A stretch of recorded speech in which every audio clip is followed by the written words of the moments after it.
l'iniquité m'accable, tu pardonnes nos transgressions. Heureux celui que tu choisis et que tu admets en ta présence, pour qu'il habite dans tes... Donc Dieu qui habite à Jérusalem veut tout simplement dire que Jérusalem est la ville de Dieu. C'est une ville éternelle de Dieu. Dieu a choisi, il a posé un choix sur toute la terre entière. Il a regardé le Congo, il a regardé la RDC, il a regardé le Gabon, la France, les États-Unis, la Chine, tout ce pays-là. En ce temps-là, les noms-là n'existaient pas, mais toute la terre était là. Il a regardé partout. Et la fois dernière, le dimanche passé, on a abordé un point ici, en ce qui concerne les choix de Dieu. Comment se fait-il que la terre qui est grande avec beaucoup de pays, mais Dieu choisit seulement Jérusalem? Pour quelle raison? Qu'est-ce que Jérusalem a fait pour que cela soit la ville où Dieu va écrire son nom, va résider son nom? Et la fois passée, on a expliqué ici les choix de Dieu, que Dieu fait des choix.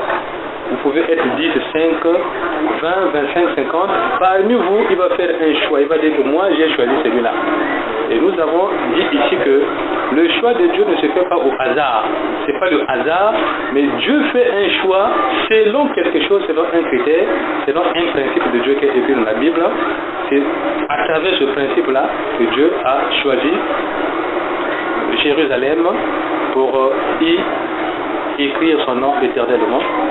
Alors, quel est donc ce principe de Dieu là qui permet que Dieu choisisse seulement un au milieu de plusieurs? On a fait ça le dimanche passé. Qui s'en souvient? Mais on avait dit que le choix de Dieu tout d'abord il est indiscutable. On a dit il est indiscutable. Indiscutable, Dieu il est Dieu. Il fait le choix, il décide comme il le veut parce que personne ne peut contredire ou contrecarrer les pensées, le projet, les désirs de Dieu. On avait dit que son choix est indiscutable. On avait aussi évoqué l'aspect du cœur. Ah, l'aspect du? C'est le cœur. Du cœur. Le cœur qui choisit. Pour quelle raison? Il va nous remarquer parce que ce que les hommes peuvent voir, ce que les hommes ne peuvent pas voir, lui il voit ce qui se trouve au fond de son cœur. Et il peut juger à partir de là et quel que soit ce qu'il fait, mais lui il voit seulement le cœur. Très bien. C'est quel passage biblique qui le dit? Samuel. Samuel, lorsqu'il a envoyé le prophète Samuel pour établir, fonctionner le roi David. Quel passage biblique? Samuel. Les arguments doivent être appuyés par le passage biblique. On a donné ça plusieurs fois. 1 Samuel 16, 17. Très bien, classe. Relis cela. 1 Samuel 16, verset 7. Le principe du choix de Dieu. C'est comme ça que Dieu fait les choix au milieu de personnes, au milieu des nations, au milieu des familles, ainsi de suite. Il n'y a pas de hasard. Tout est calculé aux yeux de Dieu et il sait que c'est comme ça qu'il faut décider. Il regarde ce qui est caché. Alors, que dit ce principe? Mais le Seigneur lui dit, ne te laisse pas impressionner par sa mine et sa taille imposante, car je ne l'ai pas choisi. Car je ne l'ai pas choisi. Je ne juge pas de la même manière que les hommes. Les hommes s'arrêtent aux apparences, mais moi je vois jusqu'au fond du cœur. Amen. Amen. Dieu dit, je l'ai rejeté. Celui que tu vois, toi, qui t'attire là, tu penses que c'est lui le plus fort. Mais moi, Dieu, je dis que c'est pas lui, c'est pas mon choix, je l'ai rejeté. Alors, on se pose la question, Samuel, certainement, s'était posé la question, mais pourquoi Dieu a rejeté celui qui est fort, qui est grand, qui a un grand gabarit? Pourquoi il le rejette? Et Dieu lui dit que non, moi, Dieu, mon choix se fait selon le cœur. Mon choix se fait selon le cœur. C'est pourquoi nous disons tout le temps, il faut se sanctifier, il faut avoir un bon cœur, il faut être pur de cœur, car Dieu voit le cœur. Même si les hommes ne voient pas cela, mais Dieu voit cela, Dieu voit votre cœur. Et si vous êtes pur selon le cœur, c'est sûr que quand il va décider, il tiendra compte de ce principe-là, ce principe qui dit que non, les hommes choisissent, posent le choix parce qu'ils voient le physique, l'apparence, mais Dieu choisit parce qu'il voit le cœur. C'est ce que nous avons dit dernièrement. Et c'est pourquoi ici aussi, dans ce verset 2, David dit que Dieu toi qui résides à Jérusalem. Ah, Dieu réside-t-il à Jérusalem? Pour quelle raison? Mais nous venons donc de voir que avant que Dieu choisisse Jérusalem pour que cela soit sa ville, qu'est-ce qu'il a d'abord fait? Si vous avez compris. Il a regardé l'intention, le cœur des personnes ceux qui habitaient la surface de la terre. Il a déduit que c'était le peuple d'Israël qui avait cette disposition-là à croire en lui. Voilà pourquoi il a fait son choix. Voilà le choix de Dieu, comment ça s'est fait. Donc il n'y a pas eu de hasard. Mais puisque les gens ne connaissent pas la terre entière, quand Dieu a choisi Israël, qui connaissait la terre entière? Personne ne connaissait la terre entière. Il n'y avait pas les avions pour qu'on puisse survoler la terre entière, connaître qu'il y a un continent ici, un continent là-bas, il y a la mer ici. Il n'y en avait pas en ce temps-là. Mais lui, il avait la connaissance qu'il y a un continent qui est là-bas, un continent qui est ici, au nord là-bas, il y a l'équateur, tout ça. Il connaissait celui qui a fait ça. Mais les hommes de ce temps-là ne connaissaient pas que non. Nous avons par exemple 5 continents sur la terre. Ils n'avaient pas la connaissance là. Et dans toutes les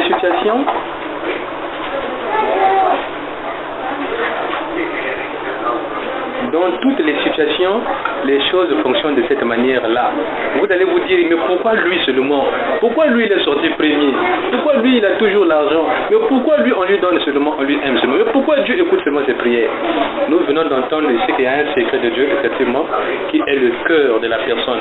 Il y a des gens, vous voyez l'apparence, vous pensez que cette personne est méchante, ou bien cette personne est mauvaise, mais Dieu qui voit le cœur vous dit que non, cette personne-là c'est pour moi, c'est mon fils ou c'est ma fille. C'est mon fils. Alors, Dieu a jeté un regard sur la terre entière. Il a choisi donc Jacob. Puisque Israël vient de Jacob. Oh, Jacob vient de Isaac, Abraham. Voilà. Le problème c'est arrivé à Abraham. C'est Abraham dans Genèse chapitre 13 que Dieu dit, sors Abraham, quitte tes parents parce que je t'ai choisi Abraham. Maintenant nous comprenons pourquoi effectivement Dieu a choisi Abraham. Dieu a choisi Abraham pour quelle raison? Parce que il avait donc un bon cœur. Même si en ce temps-là, quand Dieu l'a appelé, il ne connaissait pas Dieu, il avait donc un bon cœur. Puisque le choix de Dieu, c'est le choix du cœur. Alors il a donc choisi Abraham. Quand il a choisi Abraham, il a vu maintenant que c'était toi, Abraham, que jusqu'à la fin des temps, que moi, Dieu, je vais faire descendre un sauveur qui sera Jésus. Jésus est descendant d'Abraham. Il est d'abord descendant de David, mais David est descendant de Jessé. Jessé est descendant de tout ce que nous lisons dans Matthieu chapitre 1. On va encore relire cela pour entendre effectivement, comprendre le choix de Dieu depuis le début. Comment a-t-il fait cela? Selon ce principe-là. Dans Matthieu chapitre 1, à partir du premier verset. Voici la liste des ancêtres de Jésus-Christ. La liste des ancêtres de Jésus-Christ. Descendant de David, lui-même descendant d'Abraham.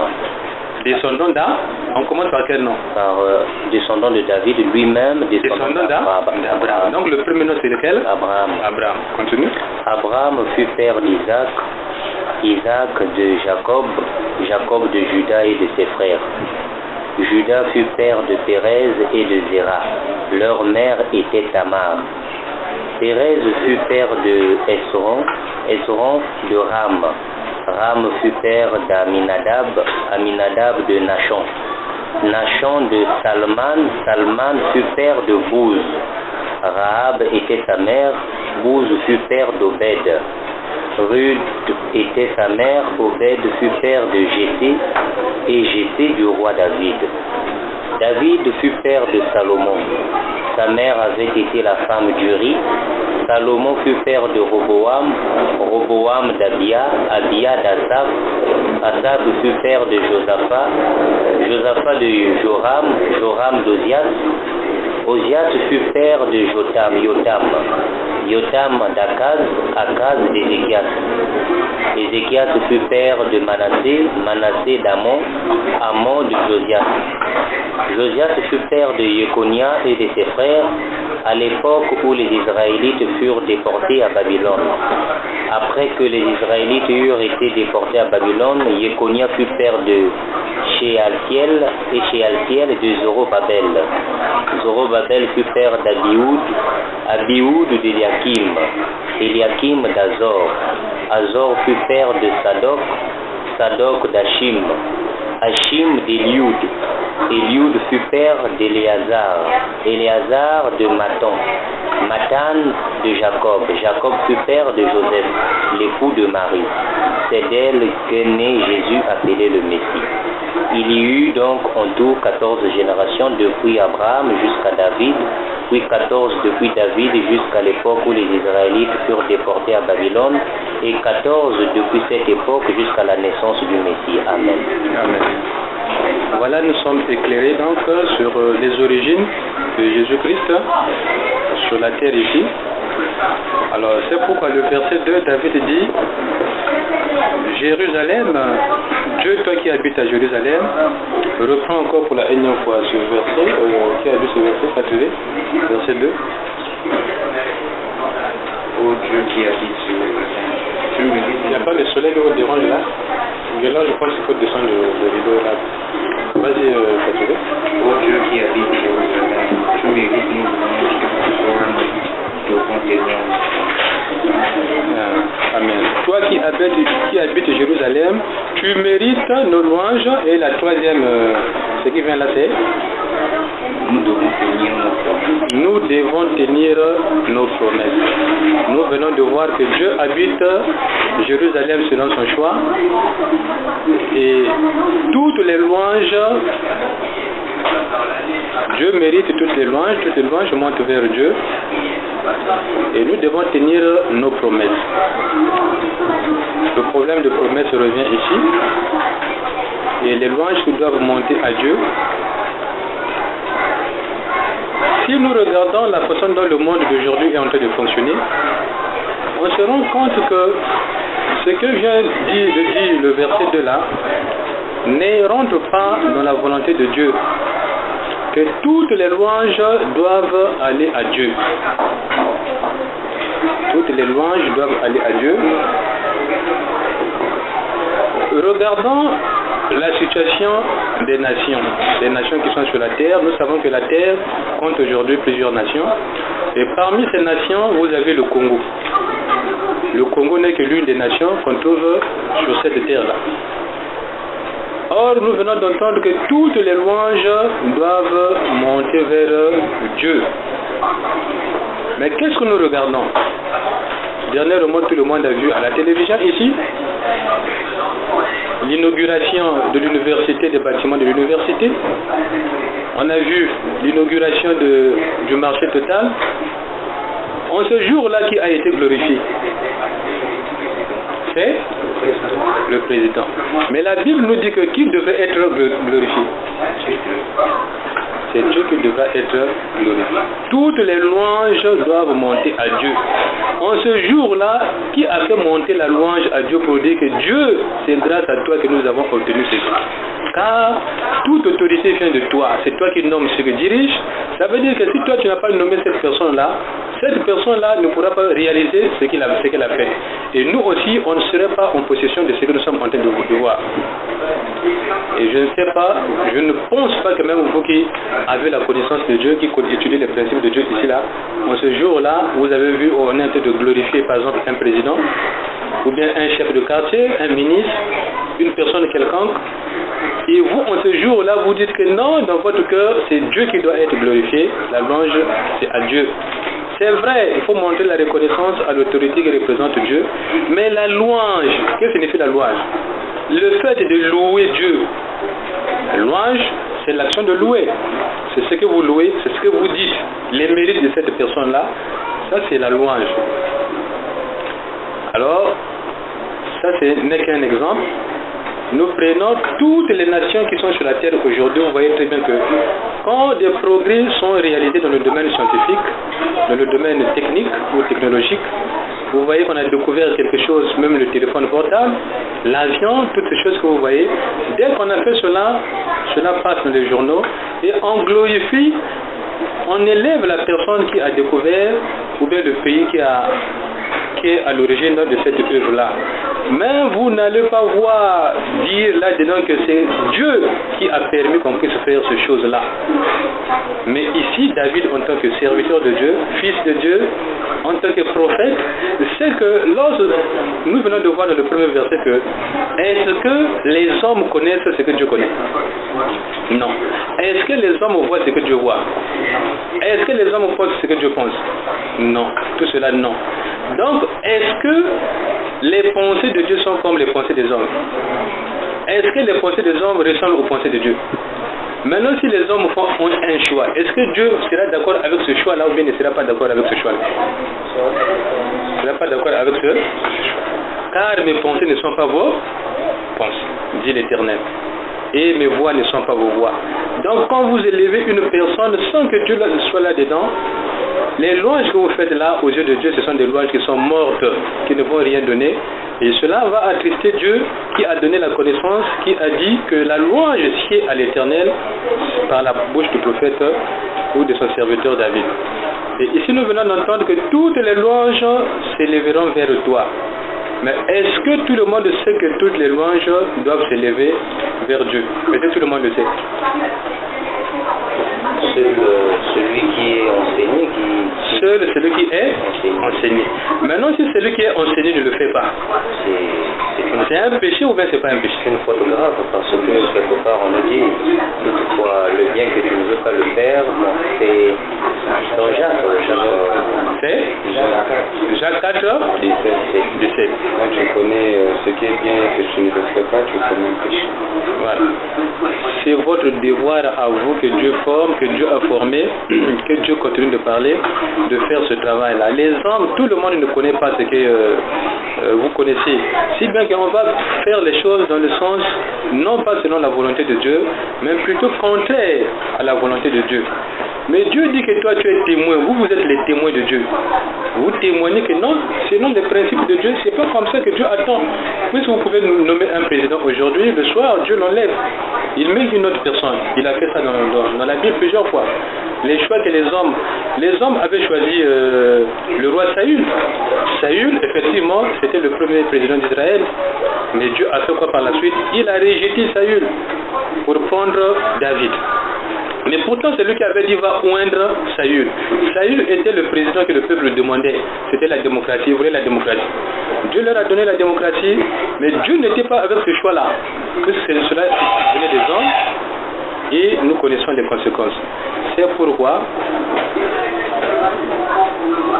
on vous donne le principe qu'on a dit qu'on va vous donner le principe de Dieu qui est le principe de la mémoire, le principe de l'oubli. C'est très important. On va lire Deutéronome 4, verset 9. Seulement, prenez bien garde. Seulement, prenez bien garde. Veillez très soigneusement à ne pas oublier tous les événements dont vous avez été témoin. Car aucun moment de votre vie, ces événements ne se fassent de votre mémoire. Au contraire, racontez-les à vos enfants et à vos petits-enfants. Amen. Amen. On va entendre aussi dans 8 secondes. Deutéronome 4, verset 5. Exode 4, Deutéronome 4, verset 9.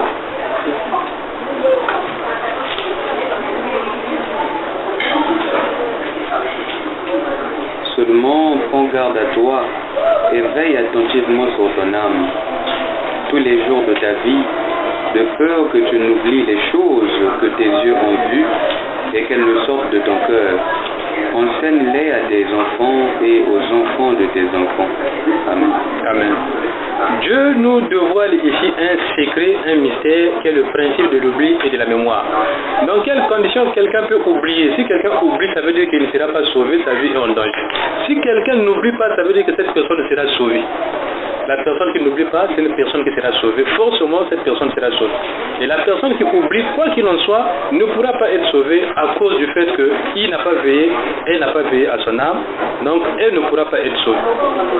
Si vous avez compris ce verset, ça veut dire que qu'est-ce qu'il faut faire finalement pour ne pas oublier? Qu'est-ce qu'il faut faire pour ne pas oublier? Pour lire davantage tous les jours. Là, on dit lire davantage tous les jours. Donc, c'est comment c'est Daniel. Dans Daniel, la connaissance augmente au fur et à mesure que nous lisons.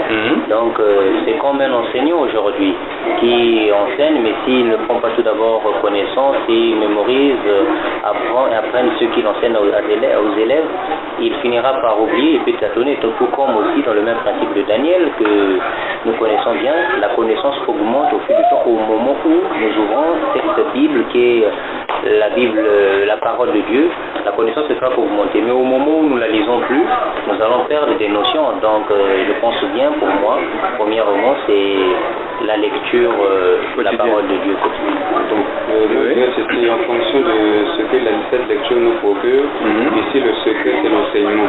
Lorsqu'on a appris quelque chose, il faut transmettre ses connaissances. C'est en transmettant, c'est en parlant de ces choses aux générations qui viennent après nous que ces choses-là vont demeurer d'abord en nous-mêmes et vont se perpétuer à travers ceux-là qui viendront après nous. Donc ce que nous donne cette lecture, c'est l'enseignement, c'est parler de ces choses, c'est les transmettre aux autres.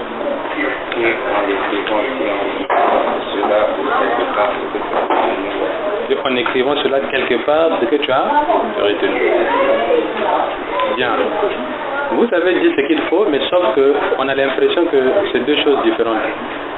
Quand vous allez très bien relire ce verset-là, vous allez vous rendre compte que Dieu dit ceci, Dieu demande ceci, que pour veiller à son âme, pour veiller à sa vie, pour que quelqu'un soit sauvé, pour que quelqu'un ne soit pas surpris par l'ennemi, il faut que cette personne-là puisse veiller tous les jours sur son âme, puisse se rappeler qu'aujourd'hui je dois être attentif.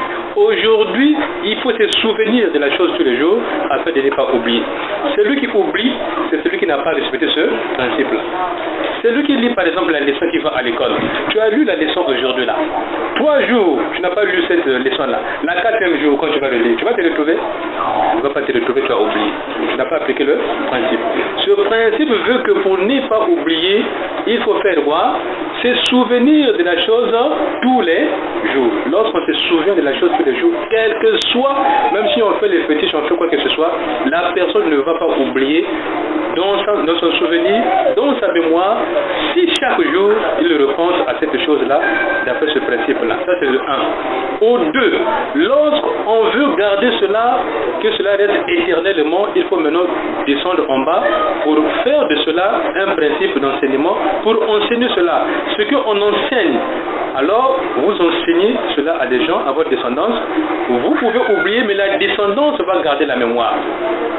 Voilà comment fonctionne le souvenir. C'est comme ça qu'il faut veiller sur son âme, d'après ce principe-là. Alors, puisque Dieu l'a dit, et qu'ici on dit que toutes les louanges doivent aller à l'Éternel. Mais si quelqu'un n'a pas respecté ce principe-là, il ne peut pas l'appliquer, il ne peut pas donner les louanges à l'Éternel. Maintenant, en ce moment-là, on va donner la louange aux hommes. C'est ce que nous voyons, que quelqu'un a fait quelque chose. Les hommes disent, ah, gloire à toi, heureusement que toi tu as fait ça. Là, on a oublié ce principe-là qui dit que non, rappelle-toi tous les jours que non, c'est Dieu qui est le maître de tout ce que vous voyez là. Sans Dieu, personne ne peut faire quoi que ce soit. Alors, celui qui oublie cela va donc finalement aller glorifier Satan, va aller glorifier les démons, va aller glorifier l'homme, parce qu'il a oublié ce que Dieu a dit, que à moi la gloire qui est à l'Éternel.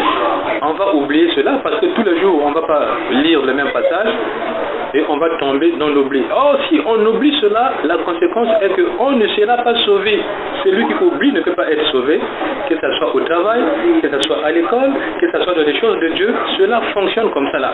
Celui qui oublie ne peut pas être sauvé, ne peut pas se sauver et ne peut pas sauver quelqu'un. C'est pourquoi il faut prendre tous les jours tout son temps afin d'ouvrir le livre, afin que ça s'accomplisse ce que Claude venait de dire ici dans Daniel combien? 12. Daniel 12, verset 7. Verset 4. Là on dit à partir de 7, on est déjà très loin de cela. C'est pas très bien qui donne la bonne réponse. Donc Daniel 12, 4 dit que toutefois que vous allez lire votre leçon, lire votre Bible, lire ce que vous faites au travail, lire la parole de Dieu, tous les jours que vous allez faire cela, votre connaissance va faire quoi? Va augmenter. Mais si tu fais 3 jours, tu ne lis pas, tu n'ouvres pas le livre, la conséquence c'est quoi? Tu vas perdre 3 jours. Maintenant si je perds 3 jours là, comment je vais faire pour rattraper les 3 jours? Ou si Dieu dit veille à ces choses que tu as vues et tu as entendu. Tu as vu quoi? Mais tu as vu ce qui est écrit, ce qui est écrit dans l'écriture. Tu as entendu quoi? On peut même parler des choses telles que nous sommes en train de parler ici. Vous entendez cela. Mais si seulement une fois terminé, vous oubliez tout ce que Dieu a dit ici, bien ici, forcément, alors vous serez pris en défaut parce que vous aurez oublié. Et les mêmes choses qui vont revenir un jour, vous allez vous dire, mais finalement, et pourtant c'est comme si on avait déjà vu ça, c'est comme si vous avez déjà oublié. Alors donc, c'est donc aux enfants de Dieu. Ce sont les enfants de Dieu qui doivent se souvenir tous les jours que non, c'est à Dieu.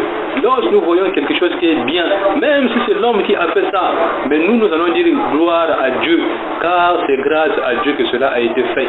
Parce que si Dieu avait décidé de la fin du monde, ce que nous voyons ne serait pas là, la personne qui a travaillé n'allait pas travailler parce que Dieu aurait déjà décidé de la fin du monde avant. Mais comme Dieu n'a pas décidé de la fin du monde avant, il a laissé le temps, ce que Dieu a favorisé afin que cela puisse s'accomplir.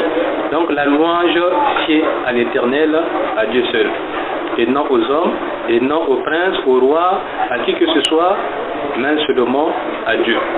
C'est pourquoi David dit toutes les louanges, c'est-à-dire tous ceux qui vont comprendre Dieu, tous ceux qui vont se souvenir de ce que toi tu as fait, tous ceux-là qui ne vont pas oublier que ce que tu as fait toi Dieu, ils vont te louer, ils vont dire qu'il n'y a que toi, c'est seulement toi qui as fait ça. Donc la louange te revient seulement. Ceux-là, ce sont les enfants de Dieu, ceux-là seront sauvés parce qu'ils n'oublient pas que c'est à Dieu qu'il faut faire cela, c'est le travail des enfants de Dieu. À cause de cela, Dieu va les sauver, car Dieu dit, nous venons d'entendre, veille sur ton âme tous les jours. Alors si Dieu dit, veille sur ton âme tous les jours, maintenant si quelqu'un meurt, qui est responsable? C'est toi-même. D'où nous arrivons à ce que Guélor est en train de dire ici pour cette femme-là, je ne sais pas il s'agit de qui a perdu mari et travail. Mais ici nous venons d'entendre que Dieu dit veille tous les jours. Si cela est arrivé, à qui la faute? C'est à elle-même. Elle n'a pas veillé.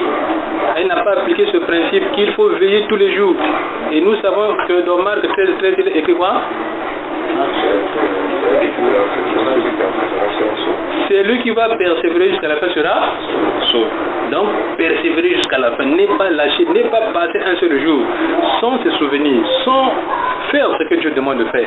En ce moment-là, vous serez la tête et non la queue. En ce moment-là, vous allez toujours faire des choses et Dieu va toujours intervenir. Parce que cela se fait selon la volonté de Dieu.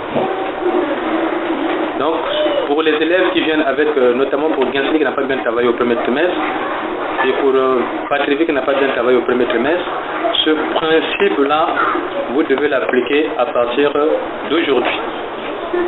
Je veille sur mon âme, je veille sur les leçons. Si je ne lis pas un seul jour, je vais oublier selon le principe de Dieu. Pour que je puisse m'en souvenir, il faut que je veille. Maintenant, quand je fais cela, je dois aussi être en train de transmettre cela envers les autres. Ça peut être les enfants, ça peut être les amis de la même classe, des collègues. Vous discutez de ces choses. Le fait d'enseigner ces choses fait que cela reste dans la personne. Voilà le principe de l'oubli et de la mémoire. Alors nous venons d'entendre cela que toutes les louanges doivent s'élever donc vers Dieu. C'est ce que les enfants de Dieu savent, ce qu'ils peuvent faire à tout moment, même si les autres ne le font pas, mais ils sont interpellés. Toutefois que vous allez voir les hommes faire cela, élever un homme à la place de Dieu, vous dans votre cœur, dites à Dieu les paroles que Dieu attend. Parce que c'est vous, c'est votre bouche à vous que Dieu attend. Quand votre bouche s'ouvre, alors nous avons entendu ici dans 1 Pierre combien? Que si quelqu'un parle, ce sera pour faire quoi? C'est quel passage biblique?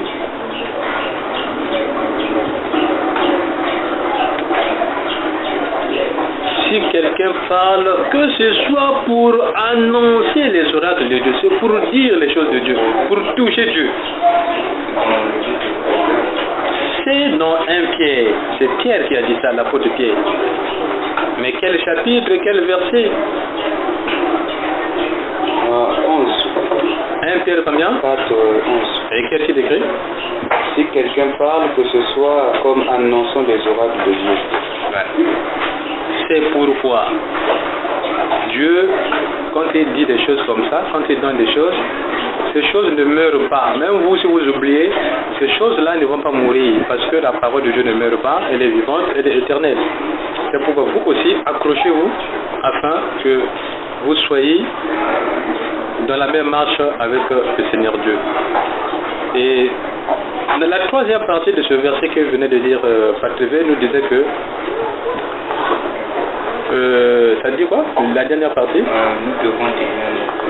Nous devons tenir nos promesses. Nous avons étudié ici déjà les lectures, là où il était question des promesses. Et qu'est-ce qu'on avait dit en ce qui concerne les promesses? Là, qui se souvient? On a déjà eu des lectures là où on a parlé des promesses, les serments. Samuel, sur l'histoire de Anne, il évoquait aussi dit si tu me donnes un fils, il te sera consacré, il sera ton service. C'est ce qui s'était passé. Bon. On avait, je ne me souviens pas trop bien, mais je crois qu'on avait, on a dit ceci, il ne faut pas faire des promesses. Non, quand on prie, quand on demande quelque chose, il est bien de faire des promesses au Seigneur. Parce qu'en faisant une promesse à Dieu, nous allons faire de sorte que nous puissions la respecter. On avait dit, c'est la conclusion qu'on avait apportée. Donc celui qui prie en faisant une promesse à Dieu, c'est celui qui est sûr qu'il lui restera fidèle, qu'il ne va pas se détourner. Mais on avait quelque part aussi dit que c'est quand même, c'est un grand engagement qu'on prend. Mais il faut être sûr de le respecter, cet engagement-là, et de le mener jusqu'à terme. Mais celui qui le fait et le respecte, il est béni. C'est très bien, tu as dit presque exactement ce que nous avons dit, sauf qu'il manquait un petit point. Ce jour-là, nous avons dit qu'il n'est pas bien de tenir les promesses, car la Bible dit celui qui ne promet pas est en sécurité, mais celui qui se promet se trouve en difficulté. Ça, c'est dans les livres des Proverbes que celui qui ne promet pas est en sécurité parce que personne ne lui fera la guerre, il n'a pas promis. Mais celui qui promet doit tenir donc sa promesse. Alors, ici nous venons d'entendre qu'effectivement, qu'il faut tenir les promesses. Il faut tenir les promesses parce que dans tout ce que l'homme dit, il n'y a rien qui se perd. C'est ce que vous devez savoir. Dans tout ce que vous dites, il n'y a rien qui se perd. Oh, ce que j'avais, même si vous oubliez, nous savons que le monde appartient à Dieu, et chez Dieu, il n'y a pas l'oubli. Dieu n'oublie rien. Tout est devant Dieu. C'est ce que nous venons de voir dans Hébreux 4:13, mais tout est dévoilé devant l'éternel Dieu. Donc ça veut dire que même les moindres choses que j'ai dites dans la chambre là, ce que j'ai dit à l'oreille à l'autre, ce que j'ai dit dans la classe, dans la rue, dans le bus, n'importe où, cela n'échappe pas à Dieu. Tout ce que vous avez dit vous engage. C'est pourquoi Pierre connaissait ce principe. Il a dit que si quelqu'un ouvre la bouche, alors il doit dire seulement les choses de Dieu, c'est-à-dire dire la vérité, dire ce qui peut sauver une personne, dire les choses telles que Dieu le demande. Et non pas tenir des promesses, n'est pas mentir, n'est pas chercher l'attirance de la foule, n'est pas chercher la distinction de soi, l'élévation de soi, mais dans toutes choses, il faut s'humilier, il faut dire tout simplement ce que Dieu veut qu'on puisse dire. Alors, nous venons d'entendre qu'il faut tenir donc les promesses. L'enfant de Dieu ne promet pas. La promesse appartient à Dieu. Parce que Dieu, quand il promet, est-ce que quelqu'un peut empêcher que Dieu puisse réaliser ce qu'il promet? Personne ne peut empêcher Dieu à réaliser ce qu'il dit. Mais nous savons que l'homme, quand il promet, qui peut l'empêcher de réaliser ce qu'il va dire? Le diable. Le diable, quand il l'entend, puisque le diable ne connaît pas le cœur, le diable travaille à travers la parole qui sort de la bouche d'une personne. Le diable ne connaît pas les desseins de Dieu selon Ésaïe 55. Il ne connaît pas ce qu'une personne est en train de penser dans le cœur. Mais il connaît, il devine, c'est-à-dire il imagine ce que l'homme pense à travers le comportement de la personne. Par exemple, tu es en train de regarder de gauche à droite, il imagine que voilà, il est en train de chercher telle chose, ou bien il a besoin de ça là. Tu es en train de parler de quelque chose, lui, il récupère cela. Le diable ne connaît pas les pensées des gens, ne connaît pas le cœur de l'homme. C'est seul Dieu, puisque nous avons entendu que seul Dieu voit le cœur. Les hommes, les démons, tout ça, eux, ils voient seulement ce qui frappe aux yeux. C'est pourquoi le diable qui se déguise seulement en changeant les apparences, c'est-à-dire en changeant les vêtements, la face, la démarche, tout ça. Mais son cœur, est-ce qu'il change son cœur? Il ne change pas le cœur. Le cœur de diable va rester le cœur de diable. Le cœur de Satan reste le cœur de Satan. Le cœur d'un sorcier reste le cœur d'un sorcier. Le cœur d'une sorcière reste le cœur d'une sorcière. Parce que cela ne va pas changer. Mais la personne peut changer les vêtements, la nourriture, le comportement, le langage. Mais le cœur ne change pas. C'est là-bas que Dieu regarde. C'est pourquoi, effectivement, dans les promesses, nous avons déjà dit cela, nous avons déjà entendu ce que Dieu a dit. On ne va pas promettre. Mais si cela arrive, puisque les gens qui ont promis dans la Bible, ils ont promis, qu'est-ce qui les a poussés à promettre? Qui vous connaissez dans la Bible qui a promis? Anne a promis. Il a promis quoi? Elle a promis quoi? Elle a promis que si jamais l'Éternel lui donnait un enfant, un fils, si c'est un fils, ce dernier serait à son service, c'est-à-dire qu'il serait un serviteur de Dieu, il sera, toute sa vie, il va la consacrer à l'Éternel. Et c'est ce qui arrive. Et c'est ce qu'elle a? Elle a vu. En dehors de Anne, qui encore vous connaissez dans la Bible qui a promis? Le roi Saul, Saül. Le roi Saül, qu'est-ce qu'il a promis? La fille qui va devenir quand il va gagner une bataille, à son retour, celui qui viendra pour l'accueillir, c'est celui qui va choisir autre chose. C'est pas Saül qui a promis. C'était qui? C'était Jephthé. Jephthé avait promis à Dieu que Dieu est la première personne qui viendra m'accueillir à mon retour. Quand j'aurai gagné mes ennemis, je vais te donner cette personne. Mais vous devez connaître les gens qui ont promis et qu'est-ce qui s'est passé quand ils ont promis à Dieu. Parce que ce qui s'est passé hier avec les gens qui étaient passés, la Bible dit va faire quoi? Va encore revenir en notre temps aujourd'hui, en votre temps. Cela va encore revenir. Maintenant quand cela va revenir, quand votre tour reviendra, qu'est-ce que vous allez faire? Si vous ne connaissez pas ce que les autres ont fait avant vous, mais vous, comment allez-vous bien faire si vous ne connaissez pas ceux qui ont bien fait? C'est très important de connaître ce qui s'est passé.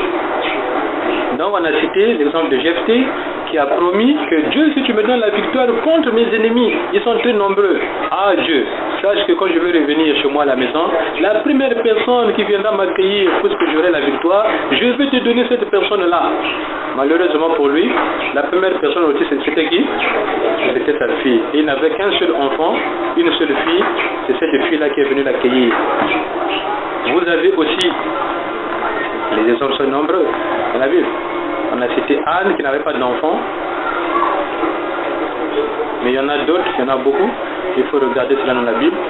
Donc, la promesse ne peut se faire que selon la volonté de Dieu. C'est-à-dire que, par exemple, prenons l'exemple des gens par exemple qui font l'examen, ou bien l'exemple d'une personne qui est malade, qui n'arrive pas à guérir. Il va à l'hôpital, ça ne marche pas. Il va à gauche, à droite, ça ne tient pas. Alors, nous avons exploité ici quelles sont les différentes options pour une personne afin de gagner à coup sûr, afin de se faire exaucer à coup sûr de ce qu'il demande à Dieu. Et parmi ce jour-là, on avait cité 7. Je ne sais pas si quelqu'un s'en souvient. On avait cité 7 moyens à explorer que Dieu nous a donné. Que parmi les 7 moyens-là, quoi qu'il en soit, l'un des moyens fera que Dieu va toujours répondre à ma demande, quelle que soit ma demande. Si je respecte les 7 moyens, les 7 critères, que ça j'ai essayé, Dieu n'a pas répondu. Ça, Dieu n'a pas répondu. Ça, Dieu n'a pas répondu. Les 7 là, il y aura toujours un parmi lesquels Dieu va faire voir, va me répondre. On a déjà étudié ça ici. C'est dans le passé. On avait dit les 7 principes par lesquels un homme pourra être exaucé par Dieu. On avait 8. C'était sur Anne. Sur Anne, hein? Oui. Principe pour la prière exaucée. Principe de la prière exaucée. Donc ça a été déjà vu, c'est bien de rappeler cela.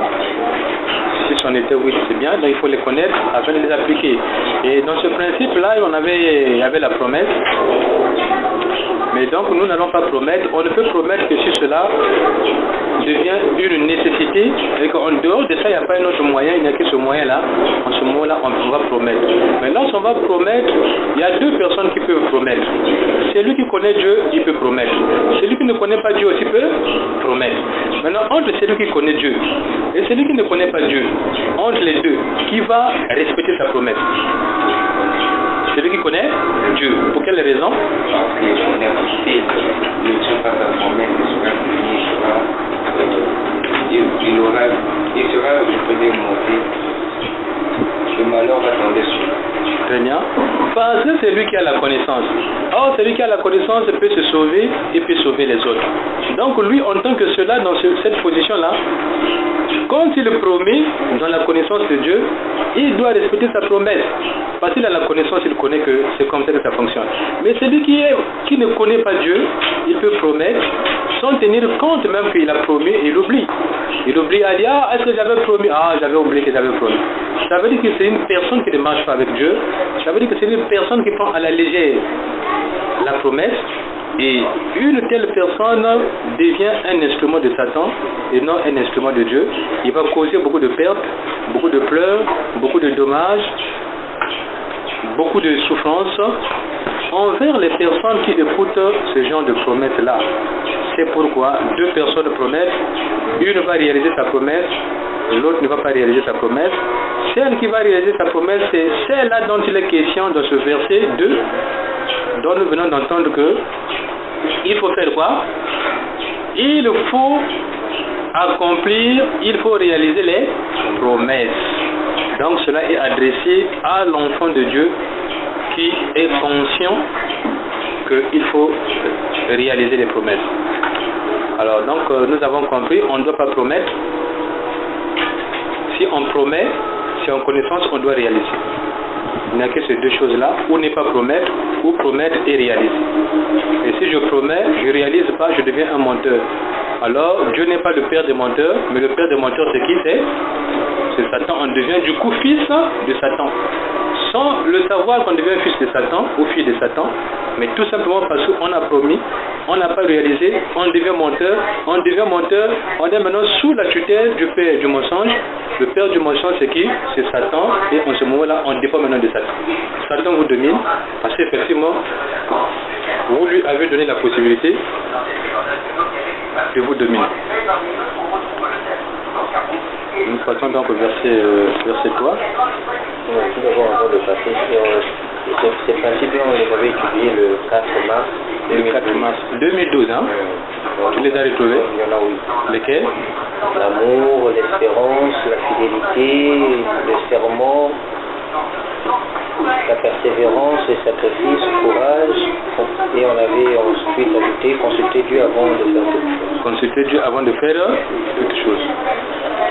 C'est bien de rappeler cela. Et c'est en 2012 qu'on a fait ça. C'est pourquoi il faut écrire, plus l'écriture et la mémoire. Il faut avoir un cahier. Je dis pour le Rodo qui... Rod. Ah, j'ai écrit Rodo ici, c'est Rod. Donc Rod, qui vient de participer pour la première fois. Il faut écrire ces choses afin de ne pas les oublier. On passe au verset suivant. Puisque tu accueilles les prières, tous les humains viennent à toi. Amen. Amen. Reprends. Puisque tu accueilles les prières, tous les humains viennent à toi. Amen. Puisque tu accueilles les prières, tous les humains viennent à toi.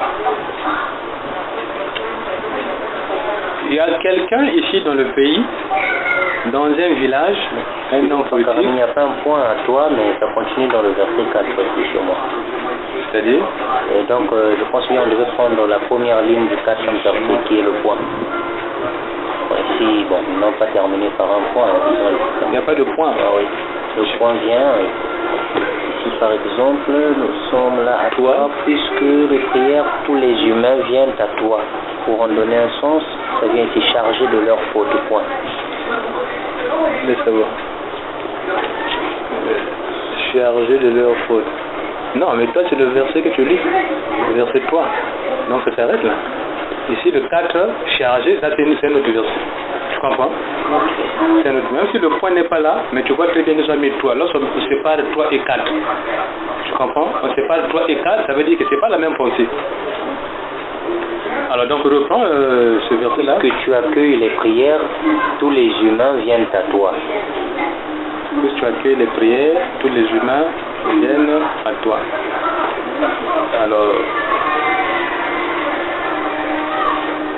nous savons très bien que c'est Dieu qui accueille les prières. Oui, je voulais dire, prendre un exemple que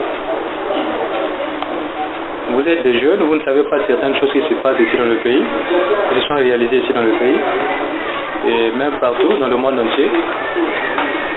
Au village, il y a des choses bizarres qui se passent dans les villages. Et il y a un village au nord du pays, là où un chef devrait recevoir les gens, il y avait une séance, il devait recevoir plusieurs personnes, plusieurs autorités qui devaient arriver là pour une cérémonie. Alors, ce chef-là, le chef de village, tous les gens de ce village-là se sont mis à parler aux ancêtres, à dire aux ancêtres que vous, les ancêtres qui vivez dans ce pays-là, sur cette partie du pays, vous, les ancêtres qui veillez sur nous ici, là, attention, attention, demain nous avons une cérémonie ici, qu'il n'y ait pas de pluie, qu'il n'y ait pas un soleil fort, qu'il n'y ait rien qui puisse disperser les gens. Ils se sont adressés aux ancêtres qui étaient morts. Et le lendemain là, aucune pluie, aucun grand soleil. Ils ont réussi, ils ont dit que notre prière a été quoi? A été exaucée. Alors, quand vous regardez les choses en réalité, cela revient au même lorsque nous demandons à Marie. Cela revient au même lorsqu'on demande même à Saint-Michel. On demande même à Saint-Joseph. On demande même au cardinal Émile Gaïnda. Vous avez la réponse.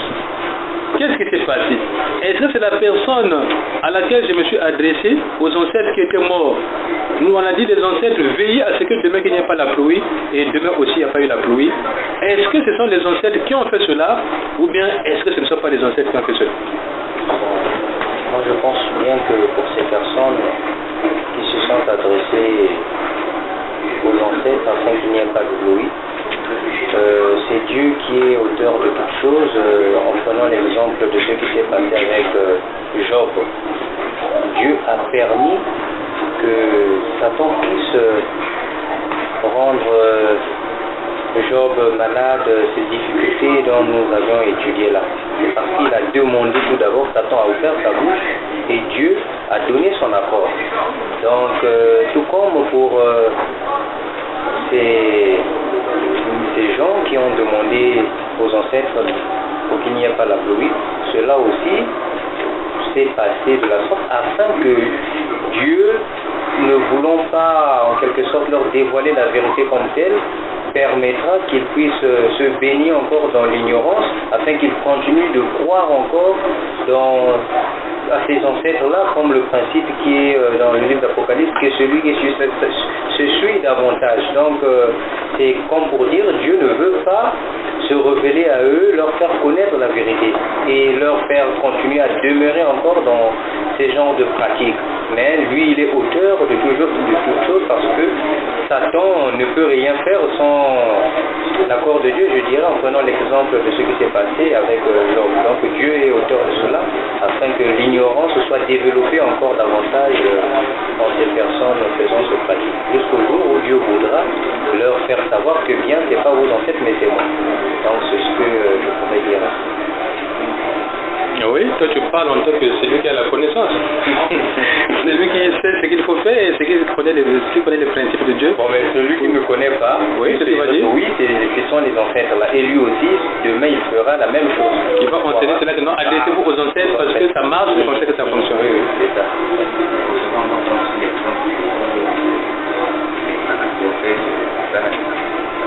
Non, là c'est différent parce que les prophètes de Baal, ça ne marchait pas. Ils avaient dit de descendre le feu et le feu était descendu. Non, je veux expliquer en quelque sorte comme ça, quand ils seront faits, ceux-là seront devant les prophètes de Dieu, les serviteurs de Dieu.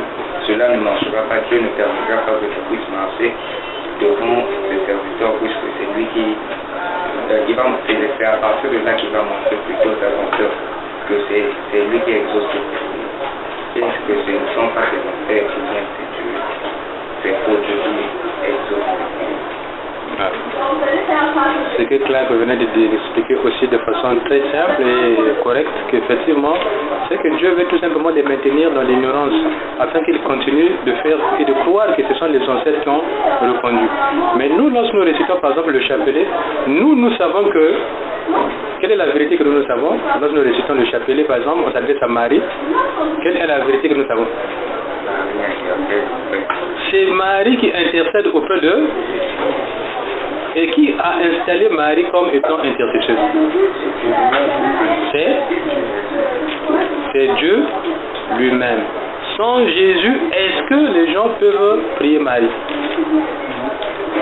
Sans Jésus, les gens ne connaîtraient pas Marie, ne peuvent pas prier Marie. Donc Marie, c'est d'abord un choix de Dieu avant d'être un choix des hommes. C'est d'abord Dieu qui a choisi, selon son principe que nous avons étudié. En choisissant Marie, il y a une prophétie que nous avons déjà étudiée ici dans Luc chapitre 1, 48, que tous les âges me diront bienheureuse. Cela est une prophétie conduite par le Saint-Esprit, donc sortie de la bouche de Dieu. C'est pourquoi Dieu veut que les gens puissent prier Marie et qu'ils puissent les répondre à travers Marie, afin qu'ils connaissent que Dieu a aimé Marie. Mais ceux qui prient Marie ont la connaissance qu'effectivement Dieu existe, Jésus-Christ est le seul et le Seigneur Sauveur de toute l'humanité, le Saint Seigneur. Il s'adresse à lui. Alors donc, Dieu, depuis la nuit des temps, sur le continent africain ici, vous ne savez pas ce que les ancêtres faisaient, mais c'est comme ça que ça fonctionnait dans les villages. On avait les problèmes, on s'adressait aux ancêtres et ça marchait. Les gens disaient, ah, comme ça marche, donc les ancêtres sont forts. Ils ont fait que vraiment, la pluie n'est pas tombée, le soleil n'est pas sorti, donc les ancêtres, là, vraiment, vous êtes bien. Mais pour montrer leur reconnaissance envers les ancêtres, qu'est-ce qu'ils vont faire maintenant? Ils vont faire maintenant des sacrifices. Ils vont sacrifier quoi? Les animaux. Qu'est-ce qu'ils vont encore sacrifier? Même les humains. Même les humains dans certains villages. Quoi encore? Donner des offrandes, des holocaustes, des actions de grâce qui vont aller aux ancêtres, mais en réalité, Dieu veut tout simplement les maintenir dans l'ignorance, que ce ne sont pas les ancêtres qui répondent à cela, puisque Dieu a déjà dit dans le psaume 127, verset 1, qu'est-ce qu'il a dit? Psaume 127, verset 1 et 2. Excusez, psaume 127, verset 1 et 2. Qu'est-ce que Dieu a dit? On a déjà soulevé ça ici plusieurs fois, ça devrait venir plus vite. Si le Seigneur ne bâtit pas la maison, c'est en vain que les maçons se donnent du mal. Si le Seigneur ne veille pas sur la ville, c'est en vain que les veilleurs montent la garde. C'est en vain, vous aussi, que vous vous levez tôt, que vous vous couchez tard et que vous peinez à gagner votre pain. Le Seigneur en donne autant à ses bien-aimés pendant qu'ils dorment. Amen. Amen. Qu'est-ce que cela veut dire? Si vous avez compris. En fait, ce que je peux dire ici, comment est-ce que je le comprends, qu'au début de toute chose, nous devons mettre Dieu à la source. Dieu doit être notre point initial, afin que le reste que nous allons faire puisse se réussir. Donc si au début il n'est pas, on va évoluer d'échec en échec. Mais ici, nous venons d'entendre qu'ils ont demandé aux ancêtres et ils ont eu la réponse. Mais nous venons de voir aussi que non, si l'Éternel ne bâtit la maison, ceux qui la bâtissent travaillent en vain. Qu'est-ce que cela veut dire? Ça n'aboutira à rien. Mais puisque ça aboutit, maintenant la question qui vous est posée, maintenant pourquoi est-ce que cela aboutit? Alors que si l'Éternel ne bâtit la maison, ceux qui la bâtissent, parce qu'ils ne seront pas sauvés. Et le salut qui est, ces derniers ne seront pas sauvés parce qu'ils ne le font pas. Ce n'est pas Dieu qui fait tout ce qui c'est pas les ancêtres qui ont répondu, ou bien c'est Dieu qui a répondu? C'est Dieu qui a répondu en réalité. C'est Dieu qui a? C'est-à-dire si quelque chose marche, cela veut dire que si quelque chose marche, ça veut dire que c'est Dieu qui permet que cela puisse marcher. Voilà ce que ça veut dire. Si l'Éternel ne bâtit la maison, ceux qui la bâtissent travaillent en vain. Ça veut dire que si Dieu n'est pas dans quelque chose que quelqu'un fait, tout ce que quelqu'un fait là égale à égale à 0. C'est ce que ça veut dire. Maintenant, si quelqu'un fait quelque chose et que ça marche, qui a fait que ça puisse marcher? C'est Dieu. Mais eux, ils voient que ça a marché, mais ils ne savent pas qu'il y a une parole qui est écrite quelque part dans la Bible que non, si quelque chose marche, c'est que c'est Dieu qui a fait que cela puisse marcher. Ils ne le savent pas. Ils pensent que donc ce sont les ancêtres donc, qui ont permis qu'aujourd'hui qu'on puisse avoir la pluie, ou bien aujourd'hui qu'il ne puisse ne pas pleuvoir. Alors, les ancêtres sont forts. Et cela existe encore jusqu'aujourd'hui. Il y a même des élèves, les gens de votre catégorie, qui s'adressent à un parent qui était par exemple mort, que papa, maman, ou bien grand frère, grande soeur, grande tante, oncle, toi qui étais mort, certains vont même au cimetière. On parle au cimetière, que vraiment venge-toi, la personne qui a fait ça, un tel nous fait souffrir. Et vous voyez qu'il y a aussi des résultats. Les gens disent que mais finalement donc il est fort, celui qui était mort là. Donc il a répondu, oh nous venons d'entendre que c'est Dieu qui donne la réponse. Si l'Éternel ne répond pas, personne ne va répondre. Si Dieu ne sauve pas, personne ne peut sauver. Donc dans toutes ces choses-là, Dieu amène tout simplement les gens afin qu'ils restent dans l'ignorance, parce qu'effectivement ils ne vont pas connaître la vérité. Parce que s'ils connaissent la vérité, la conséquence c'est quoi? Ils seront sauvés. C'est que Dieu ne veut pas sauver les gens là, afin qu'ils comprennent que non, même quand j'ai demandé à Marie, j'ai eu la réponse, mais c'est Dieu qui a répondu. C'est Dieu qui a répondu. Quand j'ai demandé au cardinal, j'ai eu la réponse, c'est le cardinal. Mais ce n'est pas le cardinal, c'est Dieu qui a répondu, pas le cardinal, parce que le cardinal c'est son serviteur. Il faut avoir la connaissance. Donc il y en a qui se sont enfermés dans ces choses-là sans savoir qu'effectivement c'est Dieu qui en est l'auteur, qui répond. S'il ne répond pas, personne ne peut recevoir quoi que ce soit. Alors donc voilà ce que cela veut dire. C'est que ce verset que nous avons entendu, je pense que c'est clair. On va donc aller au verset suivant.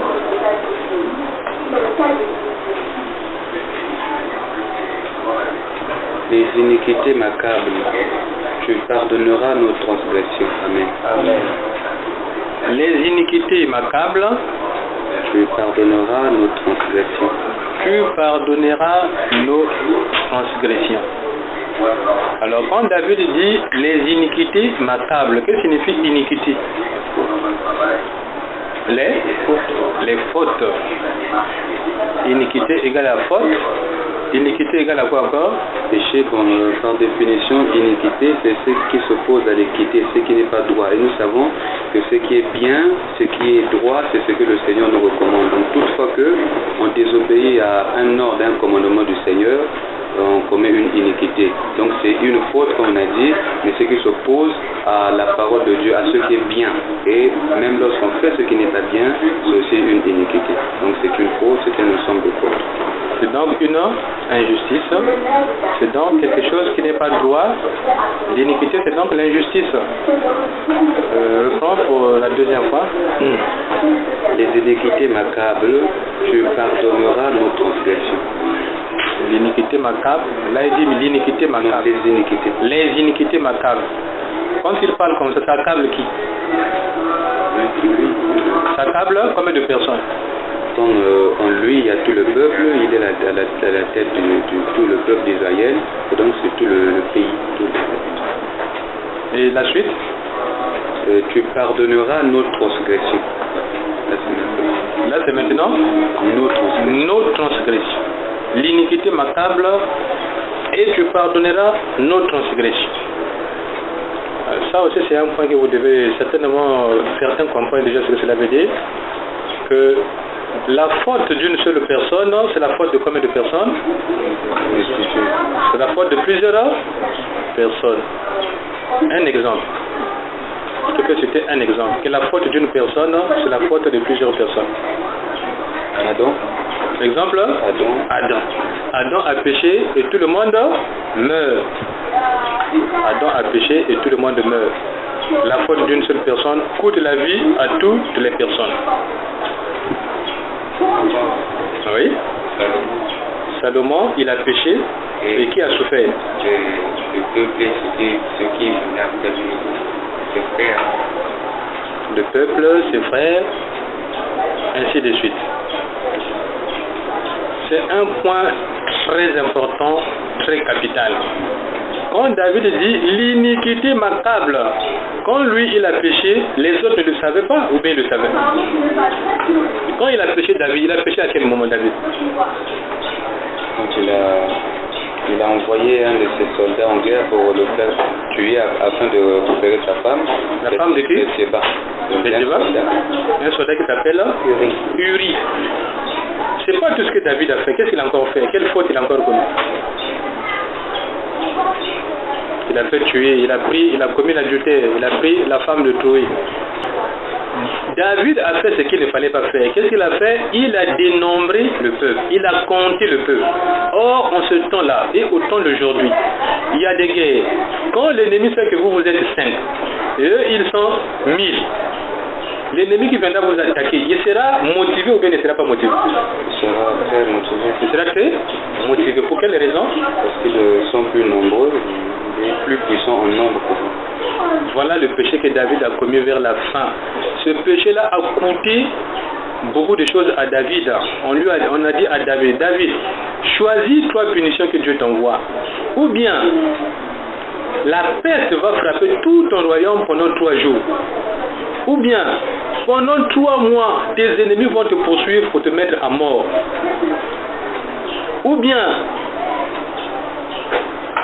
il y avait une 3e possibilité. Alors David, après avoir réfléchi, dit, ah non, être poursuivi par les ennemis pendant 3 mois, non. Ou bien Dieu dit, j'envoie la famine pendant 7 ans en Israël. Ah, David dit, non Dieu, 7 ans, tout ce peuple-là, ils vont souffrir de faim à cause de moi. Non, pardon Dieu, 7 ans c'est trop. Il réfléchit, il dit maintenant au prophète qui était venu lui donner le message, que non, va dire à Dieu que parmi les 3 punitions, la punition que je préfère, qu'il envoie seulement la peste, c'est-à-dire la maladie, dans tout le royaume pendant 3 jours.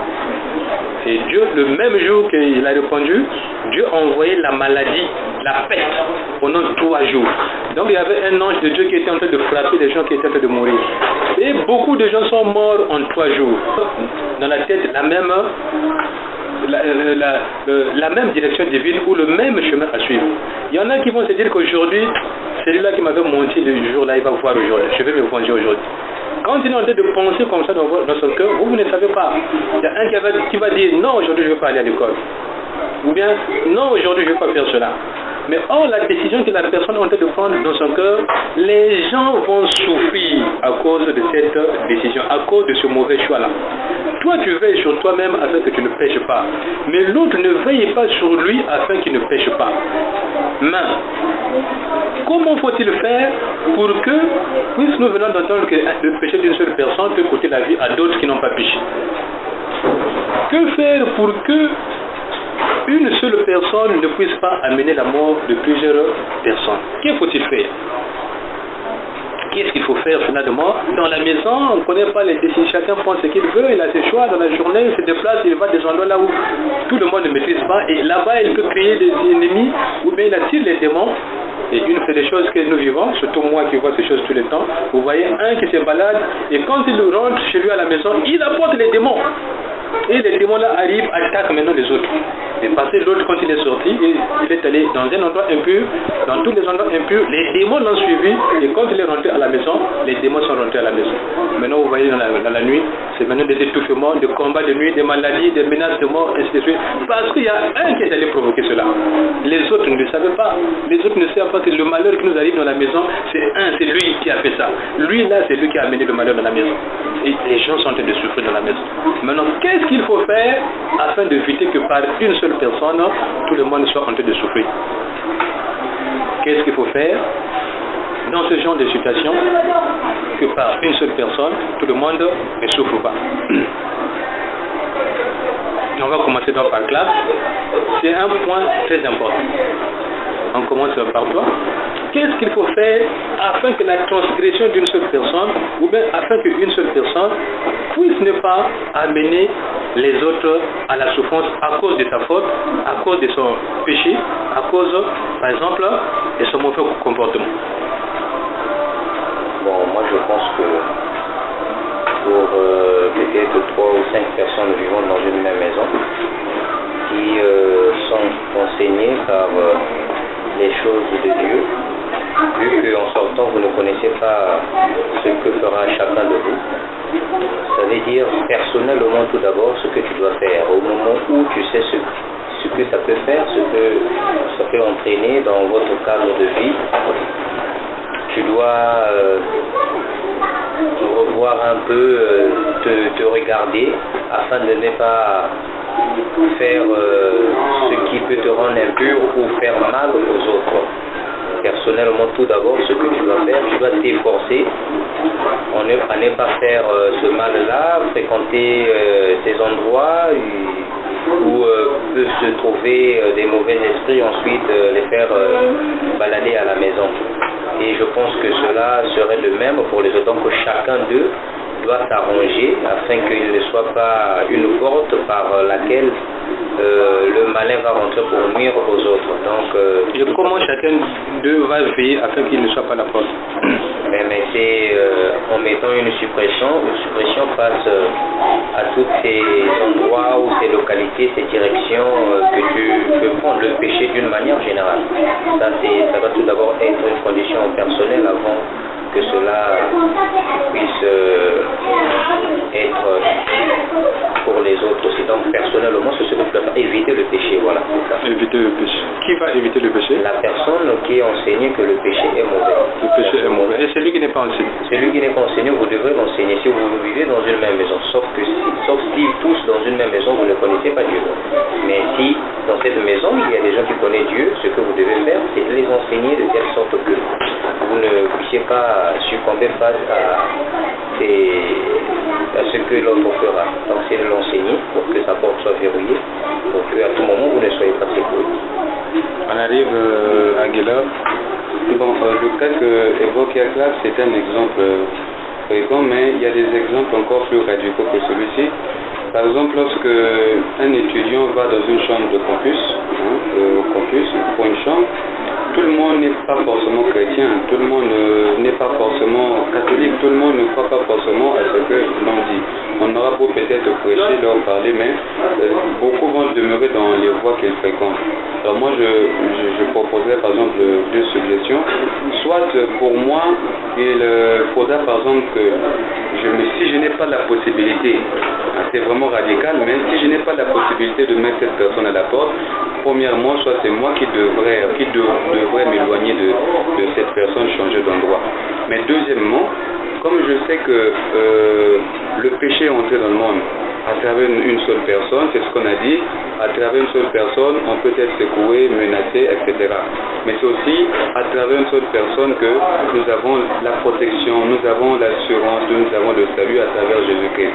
Ce que je devais faire, c'est ce qu'il avait dit en amont, il faut que je me purifie, que je demeure pur, que je demeure saint, que je demeure plus proche encore du Seigneur, comme je ne peux pas faire usage du premier cas que je venais de faire. Si je dois demeurer dans cette maison, alors je dois demeurer dans le Seigneur. Je dois veiller à ce que moi je fais pour ne pas rester vulnérable. Parce que si moi aussi de mon côté, je marche suivant les mauvais chemins, je fais ce qui est mal aux yeux de Dieu, je me souille. Si je marche comme cela, ces attaques-là, ces esprits, lorsqu'ils vont entrer de la maison, je serai tellement faible qu'ils vont m'atteindre. Mais si moi je demeure dans le Seigneur, dans la voie de la sainteté et de la pureté, quel que soit le nombre d'ennemis qui viendront m'attaquer, le Seigneur va m'épargner et va me protéger. Donc toute fois que cela se fera, je serai protégé, immunisé. Ça c'est dans le cas où on a prêché, on a dit ce qu'il fallait faire, mais les personnes ne parviennent pas à changer. Moi je propose ces deux voies. Alors entendu, on arrive à Gainsly.